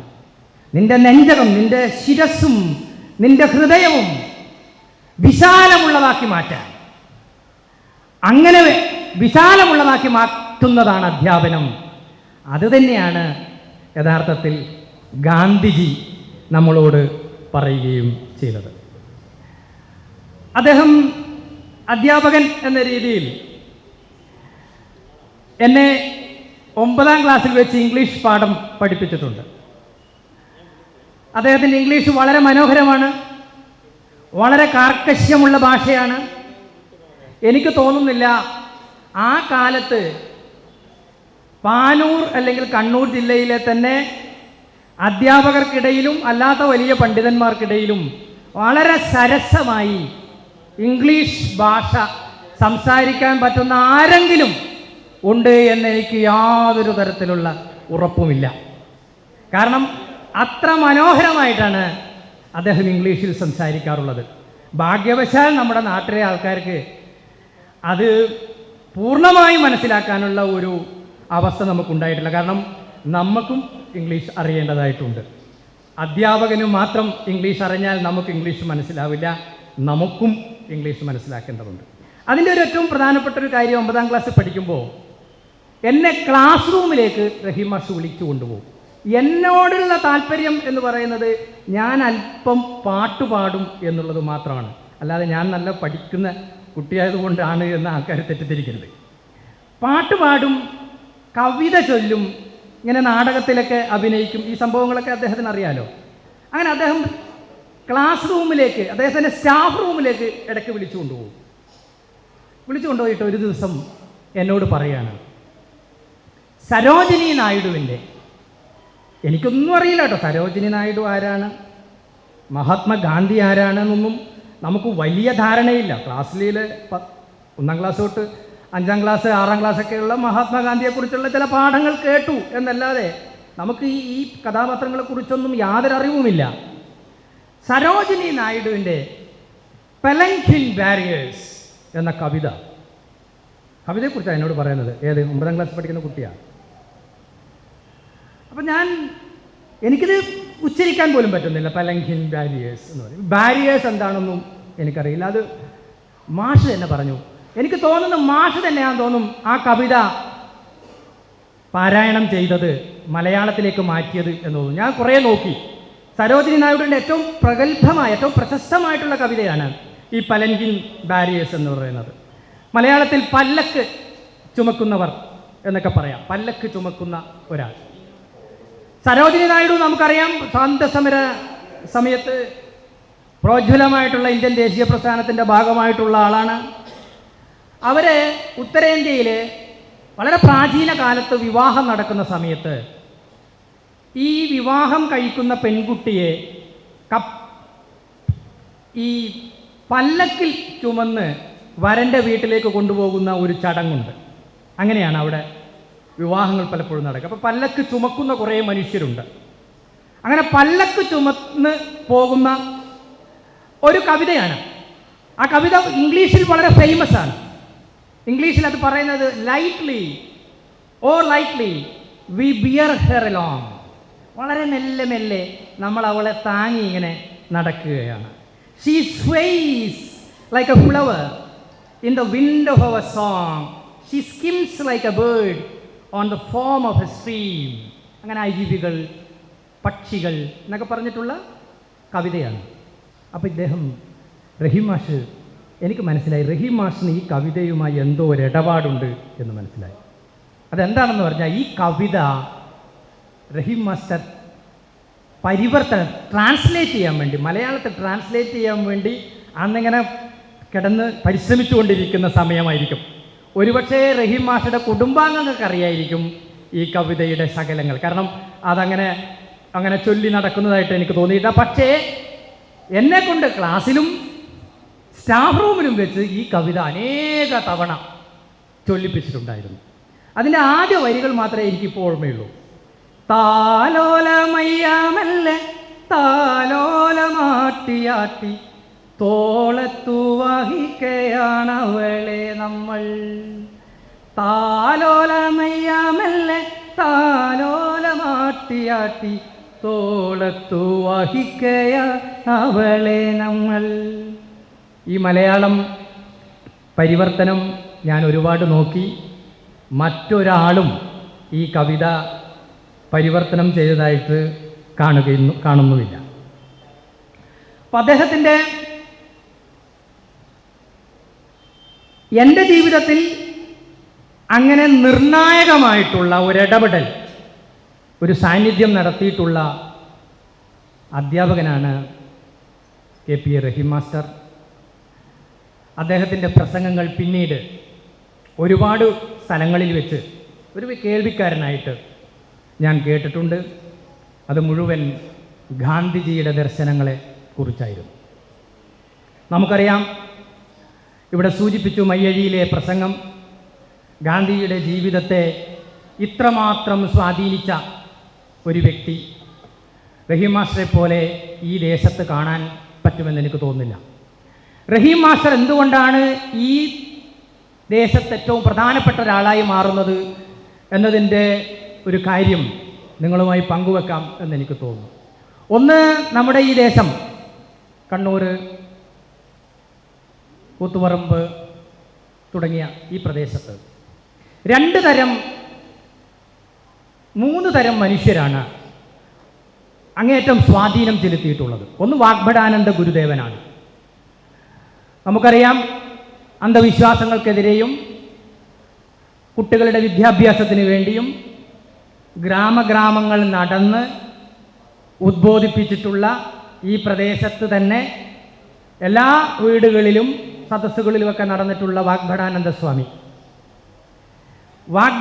സ്വാമിക്ക് ശേഷം നമ്മുടെ സമൂഹത്തിൽ, നമ്മുടെ വീടുകളിലൊക്കെ മാറ്റമുണ്ടാവണം, എല്ലാവരും വിദ്യാഭ്യാസം ലഭിക്കണം, സാമൂഹ്യമായ പുരോഗതി ഉണ്ടാവണം, മറ്റുള്ള അവരെ സ്നേഹിക്കാനുള്ള ബോധ്യമുണ്ടാവണം എന്നൊക്കെ പറഞ്ഞുള്ള പലതരം ദർശനങ്ങൾ നമ്മുടെ മുമ്പിലായിട്ട് പോയിട്ടുണ്ട്. അതിൽ രണ്ടാമത്തെ ഏറ്റവും പ്രധാനപ്പെട്ടിട്ടുള്ള ഒരാളാണ് ശ്രീനാരായണ ഗുരു. അതുകൊണ്ടാണ് നമ്മൾ ഗുരുസന്നിധിയിൽ ശ്രീനാരായണ ഗുരുവിൻ്റെ ജന്മദിനവുമൊക്കെ വളരെ സമുചിതമായി ഈ ദേശത്തിൻ്റെ ഉത്സവമാക്കി മാറ്റുന്നത്. ഒരു കാലത്ത് പാനൂരിലെ ഉത്സവം എന്ന് പറഞ്ഞാൽ ശ്രീനാരായണ ഗുരുസന്നിധിയിലെ ഉത്സവമാണ്. എല്ലാവരെയും ഒന്നിപ്പിക്കുന്ന, എല്ലാവരും ആഘോഷ പരിസരം വരുന്ന. അദ്ദേഹവും പറഞ്ഞിരിക്കുന്നത് ഇതാണ്: മാതൃകാ സ്ഥാനമായി മാറുക എന്നുള്ളതാണ്. ശ്രീനാരായണ ഗുരു ഈ ദേശത്തൊക്കെ വന്നിട്ട് തലശ്ശേരി ഭാഗങ്ങളിലൊക്കെ വന്നിട്ട് പറയുന്നുണ്ട്, സാധാരണ മനുഷ്യരോട് പറയുന്നുണ്ട്, നിങ്ങൾ വെള്ളം കുടിക്കുമ്പോൾ അത് ചൂടാക്കി കുടിക്കണം. ഒരുപക്ഷെ കേരളത്തിലെ പിന്നീടുള്ള ആരോഗ്യ മേഖലയിലൊക്കെ വലിയ മാറ്റം ഉണ്ടാകുന്നതിൻ്റെ കാരണങ്ങളിൽ ഒന്ന് ഗുരു നമ്മെ ശുചിത്വത്തോടുകൂടിയും നമ്മുടെ ആരോഗ്യം ശ്രദ്ധിച്ചുകൊണ്ടും ജീവിക്കണം എന്ന് ഞങ്ങളുടെ പൂർവികരായ ആൾക്കാരോട് പറഞ്ഞു കൊടുത്തതാണ്. അതോടൊപ്പം തന്നെ ഈ പ്രദേശത്ത് ഏറ്റവും പ്രധാനപ്പെട്ടൊരു ഉത്സവം നടക്കുന്ന സ്ഥലമാണ് കൂറ്റേരി. കൂറ്റേരി കാവിൽ ഏതാണ്ട് അന്നത്തെ ഉത്സവത്തിന് ഏതാണ്ട് 1000 കോഴികളെ അറക്കുമായിരുന്നു. ഇത് ഞാൻ പറഞ്ഞതല്ല, ഇത് PR കുറുപ്പിൻ്റെ ആത്മകഥ വായിച്ചാൽ നിങ്ങൾക്കതിൽ കാണാം ഒരു ഭാഗം. ഈ കൂറ്റേരി കാവിൽ അവിടെ ഒരു മുച്ചിലോട്ട് കാവുണ്ട്. ആ കാവിൽ എല്ലാ ആൾക്കാരും വന്ന് കോഴിയെ ഇങ്ങനെ എറിയും. സോ ഒരു ഉത്സവത്തിന് 1000 കോഴീനെയൊക്കെ ഇങ്ങനെ അറക്കും. അപ്പം ശരിക്കും പറഞ്ഞാൽ തെയ്യം കാണാൻ പോയി വരുന്ന ആൾക്കാരുടെ ഡ്രസ്സിൽ മുഴുവൻ ഈ ചോരയായി. നമുക്ക് ആലോചിക്കാൻ പറ്റുന്നില്ലല്ലോ. അത് ശ്രീനാരായണ ഗുരുവിൻ്റെയും ഒരു പരിധി വരെ PR കുറുപ്പിൻ്റെയും ഒക്കെ ഇവിടെ അതിനുശേഷം പ്രവർത്തനത്തിൻ്റെ ഫലമായിട്ടാണ് അവിടെ 1-2 കോഴിയെ മാത്രം അറക്കുന്ന രീതിയിലേക്ക് മാറിയത്. എന്ന് പറഞ്ഞാൽ ഈ പ്രദേശത്ത് ഹിംസാത്മകമായിട്ടുള്ള ഒരു ഹിംസ ഉൽപ്പാദിപ്പിക്കുന്ന എന്ത് പ്രവൃത്തിയുണ്ടെങ്കിലും അതിനെ തടയിടാൻ നമ്മെ പ്രേരിപ്പിച്ച ഒരാൾ വാഗ്ഭടാനന്ദ ഗുരു, വിദ്യ കൊണ്ട് പ്രബുദ്ധരാവാൻ മറ്റൊരാൾ ശ്രീനാരായണ ഗുരു, പിന്നെ നടന്നിട്ടുള്ള മറ്റ് സമത്വത്തിന് വേണ്ടി ബാധിച്ചിട്ടുള്ള എല്ലാ പ്രസ്ഥാനങ്ങളും സഹായിച്ചിട്ടുണ്ട്. പക്ഷെ അതിനിടയിൽ നമ്മുടെ ഇടയിൽ വളരെയധികം പ്രചാരം കിട്ടിയതാണ് കമ്മ്യൂണിസം എന്ന് പറയുന്ന മറ്റൊരു ദർശനം. അതും ദർശനമാണ്. ആ ദർശനം പലപ്പോഴും ഹിംസയെ പലപ്പോഴായി ന്യായീകരിക്കേണ്ടി വരുന്ന ഒരു ദർശനമാണ്. അങ്ങനെ ഒരു പ്രശ്നം അതിനുണ്ട്. ആ ദർശനത്തിൻ്റെ കുഴപ്പമല്ല, ദർശനം 2 വർഗങ്ങൾ തമ്മിലുള്ള സമരമായിട്ടാണ് ജീവിതത്തെ കാണുന്നത്. അതുകൊണ്ട് ഒരു വർഗം മറ്റൊരു വർഗത്തോട് എന്നും കലഹിച്ചും ബഹളമുണ്ടാക്കിയും ആണ് മുന്നോട്ട് പോകുക എന്നൊരു അടിസ്ഥാന ദർശനം അതിൻ്റെ ഉള്ളിൽ കിടപ്പുണ്ട്. അതുകൊണ്ട് ചിലപ്പോൾ ഒരു വർഗം മറ്റൊരു വർഗത്തിനോടുള്ള സമരത്തിൽ ഈ അല്പം ഹിംസാത്മകമായ ഏതെങ്കിലും തരത്തിൽ പ്രവർത്തിച്ചാൽ പോലും കുഴപ്പമില്ല എന്ന് പറയുന്ന ഒരു പാഠം അത് പഠിപ്പിക്കുന്നുണ്ട്. ഇതിനിടയിലാണ് യഥാർത്ഥത്തിൽ KPA റഹീം മാസ്റ്റർ ഗാന്ധിജിയെക്കുറിച്ച് പറയുന്നത്. അവിടെയാണ് നമ്മുടെ KPA റഹീം മാസ്റ്ററുടെ ഒരു പ്രാധാന്യത്തെ നമ്മൾ മനസ്സിലാക്കേണ്ടത്. കേരളത്തിൽ അല്ലെങ്കിൽ ഇന്ത്യയിലടക്കം KPA റഹീം മാസ്റ്ററുടെ ഗാന്ധിയൻ ദർശനങ്ങൾക്ക് ഒരു വലിയ പ്രസരിപ്പുണ്ടാവാതെ പോയതിൻ്റെ ഒരു കാരണം ഈ പലതരം ദർശനത്തിനിടയിൽ നിന്നുകൊണ്ടാണ് ഗാന്ധിയൻ ദർശനത്തെക്കുറിച്ച് KPA റഹീം മാസ്റ്റർ പറഞ്ഞിട്ടുള്ളത് എന്നുള്ളതാണ്. അദ്ദേഹം പറയുന്നത് ഈ വളരെ അക്രമാസൂക്തമായി നീങ്ങിക്കൊണ്ടിരിക്കുന്ന സമൂഹത്തിനിടയിൽ പോയി പറയുകയാണ്, ഹിംസ അരുത്, സമാധാനം, നമുക്ക് സമാധാനം വേണം. ഏത് തരത്തിലുള്ള വാക്കുകൾ കൊണ്ടും അതേപോലെ കൈകൾ കൊണ്ടും സാമൂഹ്യ ജീവിതം കൊണ്ടുമൊക്കെ നിങ്ങൾ മറ്റുള്ളവരിലേക്ക് ഏതെങ്കിലും തരത്തിലുള്ള ഹിംസ പടരുന്നുണ്ട് എങ്കിൽ അതിനെ തടയിടണം എന്ന് പറയുന്നുണ്ട്. ഗാന്ധി തന്നെ പറയുന്നത്, നിങ്ങൾ എന്ത് ചിന്തിക്കുകയാണ് എങ്കിലും ആദ്യം നിങ്ങളുടെ ചിന്ത ഈ സമൂഹത്തിലെ ഏറ്റവും പാവപ്പെട്ടവനെ എങ്ങനെ ബാധിക്കും എന്നാലോചിക്കണം.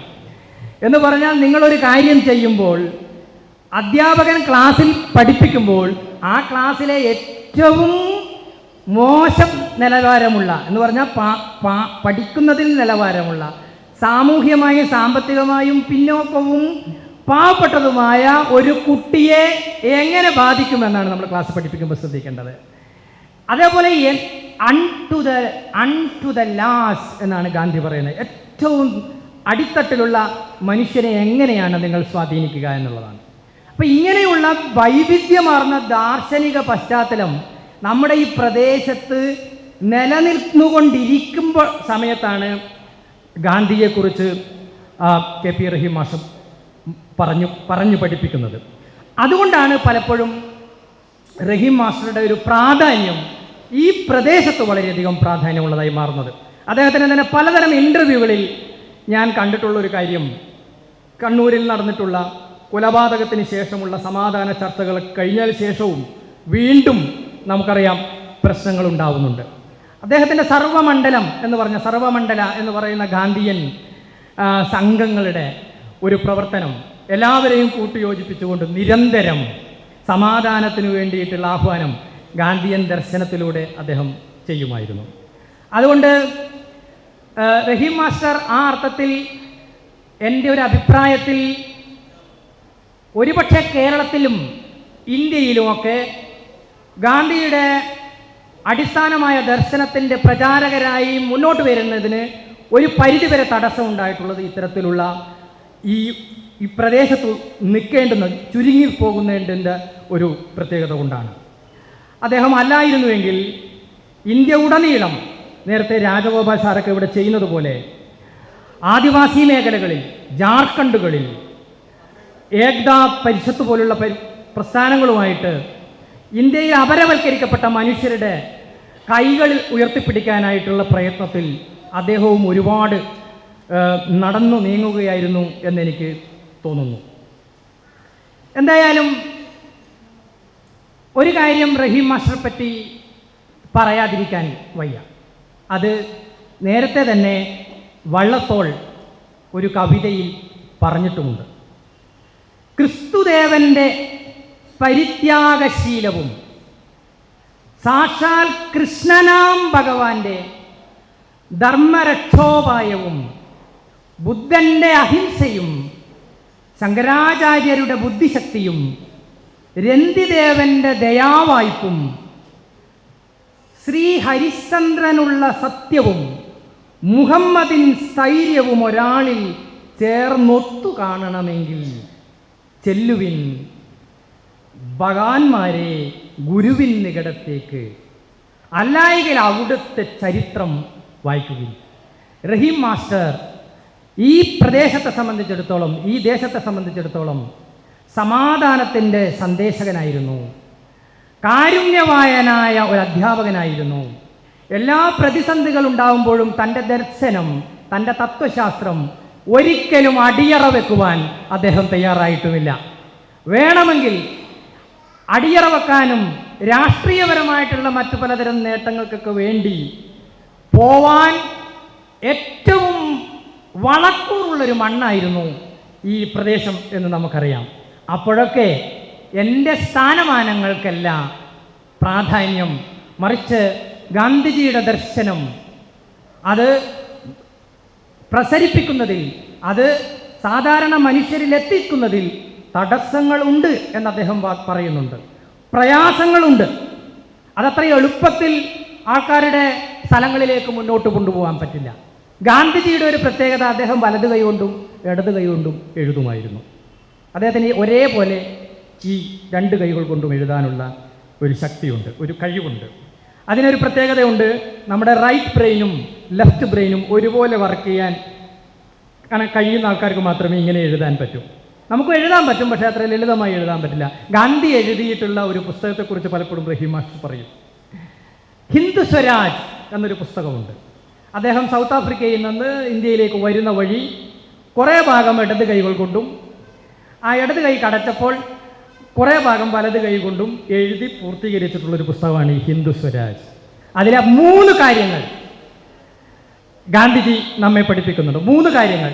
അത് 3ഉം നമ്മൾ ഇന്ന് കേട്ടാൽ നമുക്ക് സ്വീകരിക്കാനേ പറ്റില്ല. അതിൽ ഒരു കാര്യം, നിങ്ങൾക്ക് രോഗം വന്നാൽ നിങ്ങൾ ഇംഗ്ലീഷ് മെഡിസിനെ ആശ്രയിക്കരുത്. കാരണം നിങ്ങൾക്ക് രോഗം വന്നാൽ നിങ്ങൾ ഡോക്ടറെ കാണും, ഡോക്ടർ ഒരു മെഡിസിൻ നിങ്ങൾക്ക് പറഞ്ഞു തരും, പിന്നെ നിങ്ങൾ ആ മെഡിസിൻ കഴിക്കും, പിന്നെ മെഡിസിൻ ഇല്ലാതെ നിങ്ങൾക്ക് ജീവിക്കാൻ പറ്റില്ല. അതുകൊണ്ട് നിങ്ങൾ മെഡിസിൻ അഡിക്റ്റ് ആവും. അതുകൊണ്ട് ഡോക്ടർമാർ ചെയ്യുന്നത് ഈ ഒരു അഡിക്ഷൻ ഉണ്ടാക്കുകയാണ് എന്നാണ്. Doctors, medical doctors keep away from the modern medicine എന്ന് ഗാന്ധി അതിൽ പറയുന്നുണ്ട്. ഒരു പരിധിവരെ നമ്മുടെ എല്ലാവരുടെയും ജീവിതത്തിൽ ഇത് സത്യമാണ്. പലരും ഈ മെഡിക്കൽ ടാബ്ലറ്റ്സിന് ഡിപ്പെൻഡായിട്ടാണ് നമ്മൾ ജീവിക്കുന്നത്. അങ്ങനെ അല്ലാതെ ഒരു ജീവിതം ഉണ്ടാവണമെന്ന് ഗാന്ധി ഗാന്ധിയുടെ സ്വന്തം ജീവിതം കൊണ്ട് പഠിപ്പിക്കുകയും ഒരു പക്ഷേ റഹീം മാസ്റ്ററും അത്തരത്തിലുള്ളൊരു ഒരു ജീവിതചര്യ തുടരുകയും ചെയ്തിട്ടുണ്ട്. അതുകൊണ്ടായിരിക്കണം ഒരു പക്ഷേ അദ്ദേഹം മെഡിക്കൽ ഡോക്ടേഴ്സ്മാരെ അങ്ങനെ ആശ്രയിച്ചിട്ടുള്ള ഒരാളായിരിക്കണം എന്ന് ഞാൻ വിശ്വസിക്കുന്നില്ല. പലപ്പോഴും അദ്ദേഹം മെഡിക്കൽ എക്സാമിനേഷൻ നടത്താൻ, തൻ്റെ ശരീരത്തെ മെഡിക്കൽ എക്സാമിനേഷൻ നടത്താൻ വിമുഖത കാണിക്കാനുള്ള എല്ലാ സാധ്യതയുമുണ്ട്. അതിൻ്റെ പ്രചോദനം ഗാന്ധിജിയാണ്. രണ്ടാമത് ഗാന്ധി പറയുന്നത് ഇന്ത്യ സ്വതന്ത്രമാകുമ്പോൾ എങ്ങനെയായിരിക്കണം നമ്മുടെ സമൂഹം എന്നതിനെക്കുറിച്ചുള്ള ഗാന്ധിയുടെ ചിന്തയാണ്. ഗാന്ധി പറയുന്നത്, രണ്ടാമത് നിങ്ങൾ ഒരു കലഹം വന്നാൽ, ഒരു പ്രശ്നം വന്നാൽ അഡ്വക്കേറ്റിനെ കാണരുത് എന്ന് പറയുന്നുണ്ട്. ഗാന്ധി പറയുന്ന കാര്യമാണ്. നമുക്കിന്ന് അത് ചെയ്യാൻ പറ്റില്ല. പക്ഷേ ഗാന്ധി പറയുന്നു അഡ്വക്കേറ്റിനെ കാണരുത്. അഡ്വക്കേറ്റ്മാരും ഈ ഡോക്ടർമാരെ പോലെയാണ് എന്നാണ് പറയുന്നത്. അവർ നിങ്ങളുടെ പ്രശ്നം കേൾക്കും, മറ്റേയാളുടെ പ്രശ്നവും കേൾക്കും, എന്നിട്ട് ഒരാൾക്ക് വേണ്ടി വാദിക്കും. നിങ്ങൾ ആലോചിക്കാത്ത പ്രശ്നം അഡ്വക്കേറ്റ്മാർ ഉണ്ടാക്കും. നിങ്ങളിൽ നിന്നുള്ള, നിങ്ങൾ യഥാർത്ഥത്തിൽ എന്താണോ പ്രശ്നം പറയാൻ പോയത്, ആ പ്രശ്നം മാറി കോടതിയിൽ നിൽക്കാൻ പറ്റുന്ന പ്രശ്നത്തിലേക്ക് നിങ്ങളുടെ പ്രശ്നത്തെ അതിരൂക്ഷമായി വർദ്ധിപ്പിക്കുന്ന ഒരു പരിപാടിയാണ് അഡ്വക്കേറ്റുമാർ ചെയ്യുക. നിങ്ങൾക്ക് ജീവിതാനുഭവം ഉണ്ടെങ്കിൽ ഏത് അഡ്വക്കേറ്റിലേക്ക് പോയാലും ഇതായിരിക്കും അവസ്ഥ. അതുകൊണ്ട് ഗാന്ധി അന്ന് പറഞ്ഞു അഡ്വക്കേറ്റുമാരെ പരമാവധി നിങ്ങൾ കാണരുത്. I am against advocates, I am against this practice of law എന്ന് ഗാന്ധി പറയുന്നുണ്ട്. എനിക്ക് തോന്നുന്നില്ല റഹീം മാസ്റ്ററുടെ കുടുംബാംഗങ്ങൾക്ക് മാത്രമേ അത് പറയാൻ പറ്റൂ. റഹീം മാസ്റ്റർ ഏതെങ്കിലും ഒരു കോടതി വ്യവഹാരത്തിൽ പോയിട്ടുണ്ട് എന്ന് എനിക്ക് തോന്നുന്നില്ല. അതിന് യാതൊരു സാധ്യതയുമില്ല. അതിൻ്റെ കാരണം എന്താണ്? ഗാന്ധിജിയുടെ ദർശനം അപ്പടി ജീവിതത്തിൽ, സ്വന്തം ജീവിതം വെച്ച് പരീക്ഷിക്കുകയാണ്. അതിനാണ് ഈ സത്യാന്വേഷണ പരീക്ഷണം എന്ന് പറഞ്ഞാൽ വേറെ ആൾക്കാരെ ജീവിതം വെച്ച് പരീക്ഷിക്കാനല്ല. എൻ്റെ സത്യാന്വേഷണ പരീക്ഷണം എന്ന് പറഞ്ഞ ഒരു പുസ്തകം ഗാന്ധിജി എഴുതുന്നത് അയൽപ്പക്കക്കാരൻ്റെ ജീവിതം വെച്ച് പരീക്ഷിക്കാനല്ല, സ്വന്തം ജീവിതം വെച്ച് പരീക്ഷിക്കാനാണ്. എനിക്കെന്താണ് ഇങ്ങനെ തോന്നുന്നത്, അയാളെ മർദ്ദിക്കണം എന്ന് എനിക്കെന്തുകൊണ്ടാണ് തോന്നുന്നത് എന്ന് ചിന്തിക്കണം. നിങ്ങൾക്കൊരു ഹിംസ ഒരാളോട് പ്രയോഗിക്കാൻ തോന്നുന്ന സമയത്ത് ഗാന്ധിജിയാണ് നിങ്ങളിൽ പ്രവർത്തിക്കുന്നതെങ്കിൽ നിങ്ങളോട് ഉടനെ ഒരു ചിന്ത സ്വയം ഉണർത്താൻ പറയും. എന്തിനാണ്, എനിക്കെന്തുകൊണ്ടാണ് അങ്ങനെയൊരു ഹിംസാബോധം തോന്നിയത് എന്ന് സ്വയം ചോദിക്കും. സ്വയം ചോദിച്ചാൽ പിന്നെ അതിൽ നിന്നും മാറും. അങ്ങനെയാണ് ഗാന്ധിയുടെ സത്യാന്വേഷണ പരീക്ഷണം എന്ന് നമ്മളിങ്ങനെ പറഞ്ഞാൽ മാത്രം പോരാ, അതെടുത്ത് വായിക്കണം. ആ ചെറിയ പുസ്തകം 20 രൂപയ്ക്ക് കിട്ടും. ആ പുസ്തകം എടുത്ത് വായിക്കണം. അതിൻ്റെ മലയാള തർജ്ജമയുണ്ട്, എല്ലാ ഭാഷയിലും അത് തർജ്ജമ ചെയ്യപ്പെട്ടിട്ടുണ്ട്. എൻ്റെ ജീവിതത്തിൽ എന്ന് പറഞ്ഞാൽ എൻ്റെ വീട്ടിൽ ഒരു പുസ്തകവും ഇല്ലാത്തൊരു വീട്ടിലാണ് ഞാൻ ജനിച്ചത്. ഒരു പുസ്തകവും അലുമാരയിൽ കാണിക്കാൻ പറ്റുന്ന ഒരു വീടേയല്ല. പക്ഷേ റഹീം മാസ്റ്റർ പോലുള്ള കാരുണ്യവാന്മാരായ അധ്യാപകർ മാത്രമാണ് എനിക്ക് ശക്തി പകർന്നു തന്നിട്ടുള്ളത്. ഞാനിന്ന് മഹാത്മാഗാന്ധി സർവകലാശാലയിലെ പ്രൊഫസറാണ്. അവിടെ ഞാൻ എത്രയോ ഉന്നതമായ കുട്ടികളെ, പലതരം രാജ്യത്ത് നിന്ന് വരുന്ന, സംസ്ഥാനങ്ങളിൽ നിന്ന് വരുന്ന കുട്ടികളെയാണ് ഞാൻ പഠിപ്പിക്കുന്നത്. അതിന് എന്നെ എനിക്ക് ശക്തി പകർന്നത് ഏതെങ്കിലും ഒരാൾ എൻ്റെ കൈയും പിടിച്ചിങ്ങനെ ഇത് ചെയ്യൂ എന്ന് പറഞ്ഞതല്ല, മറിച്ച് വിജ്ഞാനമാണ് ശക്തി. അതാണ് വിദ്യാധനം സർവധനാൽ പ്രധാനം എന്ന് ഗുരു പറയുന്നത് പോലെ റഹീം മാസ്റ്റർ പോലുള്ള അധ്യാപകരും ചെയ്തിട്ടുണ്ട്. അതുകൊണ്ടാണ് നമ്മൾ ഗാന്ധിയെപ്പറ്റി പറയുമ്പോൾ റഹീം മാസ്റ്ററെ പറ്റി പറയാൻ പറ്റില്ല. റഹീം മാസ്റ്ററെ പറ്റി എന്തെങ്കിലും തരത്തിൽ നമ്മൾ പറഞ്ഞു പോവുകയാണ് എങ്കിൽ ഗാന്ധിയെ പറയാതിരിക്കാനും പറ്റില്ല. അങ്ങനെ ഒരു ശരീരമാണെങ്കിൽ, ഇരു ശരീരമാണെങ്കിലും, അങ്ങനെയാണ് പറയാം, ഇരുമെയ്യാണെങ്കിലും അല്ലേ, ഇരുമെയ്യാണെങ്കിലും ഒരൊറ്റ മനസ്സ് എന്ന രീതിയിൽ ഗാന്ധിജിയുടെ ദർശനം പറ്റിയിട്ട് വലിയ ഭയങ്കര വീരഗാഥകൾ പറയുന്ന പലരും ഗാന്ധിയുടെ ദർശനം, ഗാന്ധിയുടെ അടിസ്ഥാന പുസ്തകങ്ങളൊന്നും വായിച്ചിട്ടില്ല എന്ന് അവരുടെ പ്രസംഗം കേൾക്കുമ്പോൾ എനിക്ക് മനസ്സിലാവാറുണ്ട്. ഇപ്പം ഞാൻ പ്രസംഗം കഴിഞ്ഞ് കഴിഞ്ഞാൽ അവരോട് പറയാറുണ്ട്, ഇതൊക്കെയാണ് പുസ്തകം, കുത്തിയിരുന്ന് വായിക്കണം. നിങ്ങൾക്ക് മറ്റൊന്നുമില്ലെങ്കിലും, സാമ്പത്തികമായി ശേഷിയില്ല, അംഗബലമില്ല, കുടുംബബലമില്ല, സാമൂഹ്യ ബലമില്ല, രാഷ്ട്രീയ ബന്ധങ്ങളില്ല, ഒന്നുമില്ലെങ്കിലും നിങ്ങൾക്ക് ഗാന്ധിജിയുടെ ദർശനങ്ങളൊക്കെയായി മുന്നോട്ട് പോയി കഴിഞ്ഞാൽ നിങ്ങൾക്ക് നിങ്ങളുടെ ഉള്ളിൽ നിന്ന് ഒരു ശക്തി പകരും. ആ ശക്തി പകരലാണ് യഥാർത്ഥത്തിൽ ഈ ദേശത്ത് മുഴുവൻ റഹീം മാസ്റ്റർ പഠിപ്പിച്ചിട്ടുള്ളത്. റഹീം മാസ്റ്റർ പഠിപ്പിച്ചിട്ടുള്ളത് എന്ന് പറയുമ്പോൾ അത് ഗാന്ധി എന്താണോ പറയാൻ ഉദ്ദേശിച്ചത് ഈ നാട്ടുകാരോട്, അത് റഹീം മാസ്റ്റർ വഴി ഈ പ്രദേശത്ത് പ്രചരിക്കുകയാണ് ചെയ്തത് എന്നുള്ളതാണ്. അതുകൊണ്ടായിരിക്കണം അദ്ദേഹം സ്വന്തം ശരീരം ഒരു ചികിത്സാ പദ്ധതിക്കായി വിട്ടുകൊടുക്കാനോ മറ്റേതെങ്കിലും തരത്തിലുള്ള ആധുനിക മെഡിക്കൽ എക്സാമിനേഷന് വിധേയമാക്കാനോ പറ്റില്ല. അദ്ദേഹം പറയുന്നത് ഖുറാനിലൊക്കെ പറയുന്നത് പോലെ വിധേയപ്പെടാനാണ്. വിധേയപ്പെടുക. നിങ്ങൾ ഈശ്വരനോട് വിധേയപ്പെട്ടാണ് ജീവിക്കേണ്ടത്. ഖുറാൻ നിങ്ങൾ പഠിക്കുമ്പോൾ ആദ്യം പറയുന്നത് നിങ്ങൾക്ക് വിധേയപ്പെടാൻ പറ്റണം. അള്ളാഹുവിനോട് വിധേയപ്പെടാൻ പറ്റിയ ആൾക്കാർക്ക് മാത്രമേ ആ പുസ്തകം വായിക്കാൻ പറ്റൂ. അതുപോലെ ഗാന്ധിജിയുടെ ആശയങ്ങളോട്, ക്രിസ്തുദേവൻ്റെ ആശയങ്ങളോട്, ശ്രീനാരായണ ഗുരുവിൻ്റെ ആശയങ്ങളോട് നമുക്ക് വിധേയത്വമുണ്ടെങ്കിൽ മാത്രമേ ആ ദർശനം നമ്മുടെ ജീവിതത്തിൽ കൊണ്ടുപോകാൻ കഴിയൂ. എന്നെ ഈ മഹത്തായ ഒരു സ്മൃതി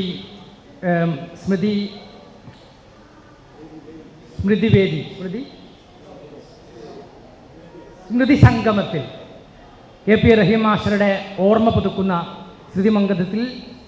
സ്മൃതി സംഗമത്തിൽ എന്നെ ക്ഷണിക്കാൻ തോന്നിയിട്ടുള്ള ഈ സംഘാടകർക്ക്, എന്നെ ക്ഷണിക്കാൻ വേണ്ടി എൻ്റെ പേര് നിർദ്ദേശിച്ചിട്ടുള്ള നടമ്മൽ രാജൻ എന്ന് പറഞ്ഞ ഒരാളവിടെ ഇരിപ്പുണ്ട്. അദ്ദേഹമാണ് അത് നിർദ്ദേശിച്ചത്.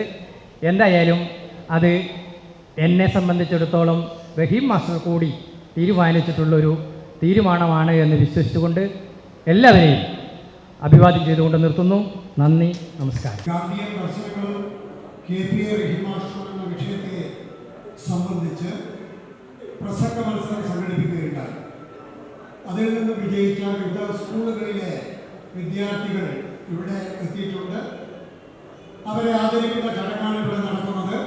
പേര് വായിക്കുന്ന ക്രമത്തിൽ ആ വിദ്യാർത്ഥികൾ സ്റ്റേജിലേക്ക് വന്ന് ഉപഹാരങ്ങൾ സ്വീകരിക്കണമെന്ന് അഭ്യർത്ഥിക്കുന്നു.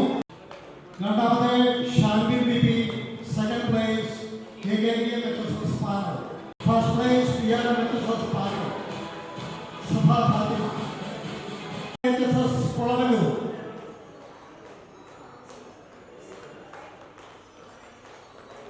Adidev Mohan,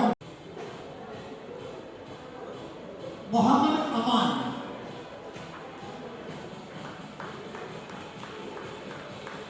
Adidev from RGHSS വകേരി.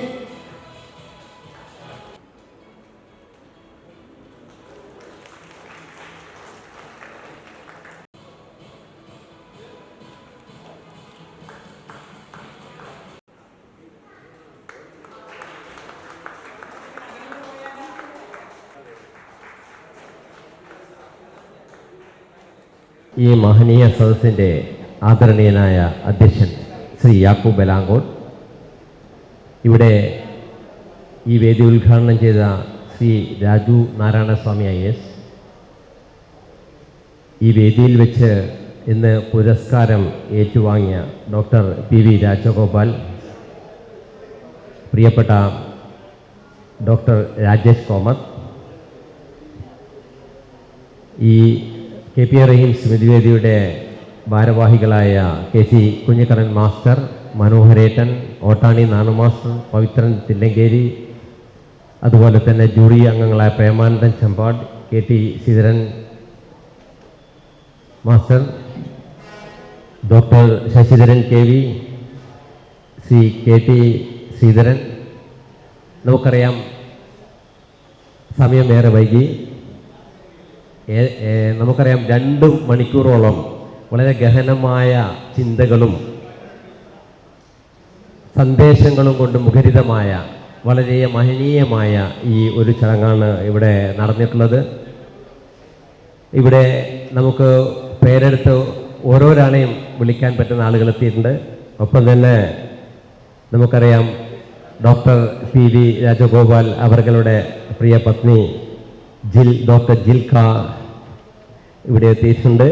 അതുപോലെ തന്നെ നമ്മുടെ ചർക്ക പ്രചാരകമായിട്ടുള്ള മിസ്റ്റർ അവാനി കുമാർ ജി ഇവിടെ എത്തിയിട്ടുണ്ട്.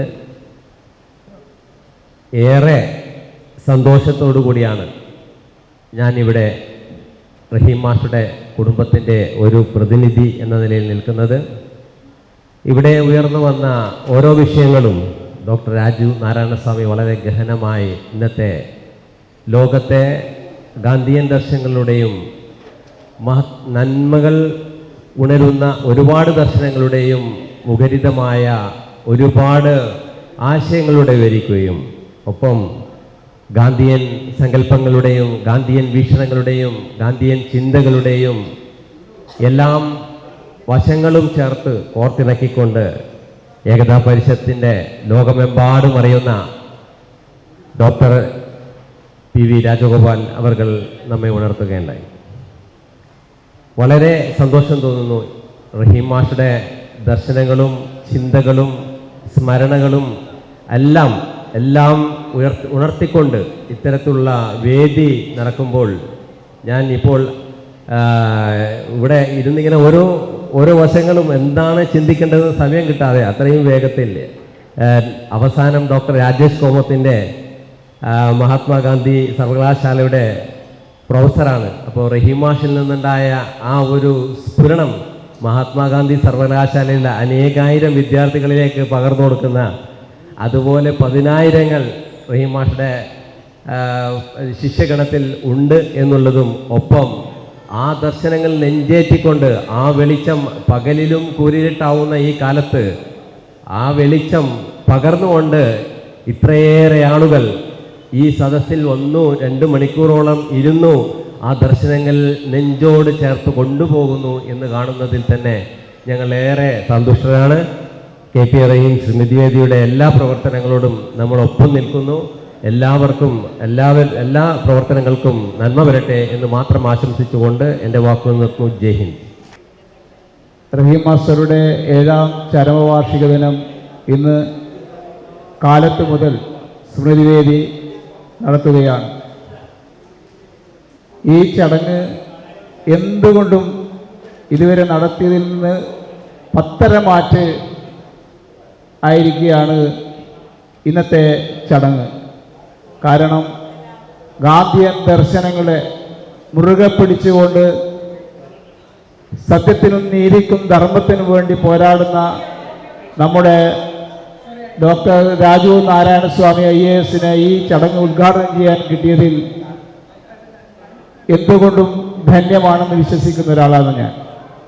അദ്ദേഹത്തെ ഒരു ഫോൺ കോളിൽ ഇവിടെ എത്തിച്ചേർക്കാനും ഈ ചടങ്ങ് ഉദ്ഘാടനം ചെയ്യാനും സാധിച്ചതിൽ അദ്ദേഹത്തിനുള്ള നന്ദി പ്രത്യേകം അറിയിക്കട്ടെ. അതുപോലെ തന്നെ നമ്മുടെ ഈ റഹീം മാസ്റ്ററുടെ പേരുള്ള അവാർഡ് ഡോക്ടർ PV രാജഗോപാൽ സാറിനെ ആണ് ജൂറി അംഗം തിരഞ്ഞെടുത്തത് എന്നത് പല പ്രാവശ്യവും അദ്ദേഹത്തിന് ഈ അവാർഡ് നൽകണമെന്ന് ആലോചിക്കുമ്പോൾ അദ്ദേഹം നാട്ടിലുണ്ടാകാറില്ല എന്നതുകൊണ്ട് തന്നെ ഇപ്രാവശ്യം ആലോചിച്ചപ്പോൾ അദ്ദേഹത്തിന് കിട്ടിയതും അദ്ദേഹത്തിൻ്റെ അവാർഡ് സമ്മാനിക്കാൻ കഴിഞ്ഞതിലുള്ള അഭിമാനം ഗാന്ധിയ ദർശനങ്ങളെ ലോകത്തിൽ മുഴുവൻ പ്രചരിപ്പിക്കുന്ന ഇന്ന് പ്രത്യേകിച്ച് യുവാക്കളിൽ പ്രചരണം നടത്തുന്ന PV രാജഗോപാൽ സാറിനെ കിട്ടിയതിലുള്ള അഭിമാനത്തോടുകൂടി അദ്ദേഹത്തിനും ഈ സ്മൃതിവേദിക്ക് വേണ്ടി ഞാൻ നന്ദി രേഖപ്പെടുത്തുകയാണ്. മറ്റൊന്ന്, നമ്മുടെ നാട്ടുകാരനും റഹീം മാസ്റ്ററുടെ വിദ്യാർത്ഥി കൂടിയായ ഡോക്ടർ രാജേഷ് കോമത്താണ്. അദ്ദേഹവും മഹാത്മാഗാന്ധി സർവകലാശാല പ്രൊഫസർ എന്ന നിലയിലും റഹീം മാസ്റ്ററുടെ സ്റ്റുഡൻ്റ് എന്ന നിലയിലും നമുക്ക് ലഭിച്ച ഒരു സൗഭാഗ്യമായി കാണുന്നു. അദ്ദേഹത്തിനും ഈ സ്മൃതിവേദിക്ക് വേണ്ടി ഞാൻ നന്ദി രേഖപ്പെടുത്തുന്നു.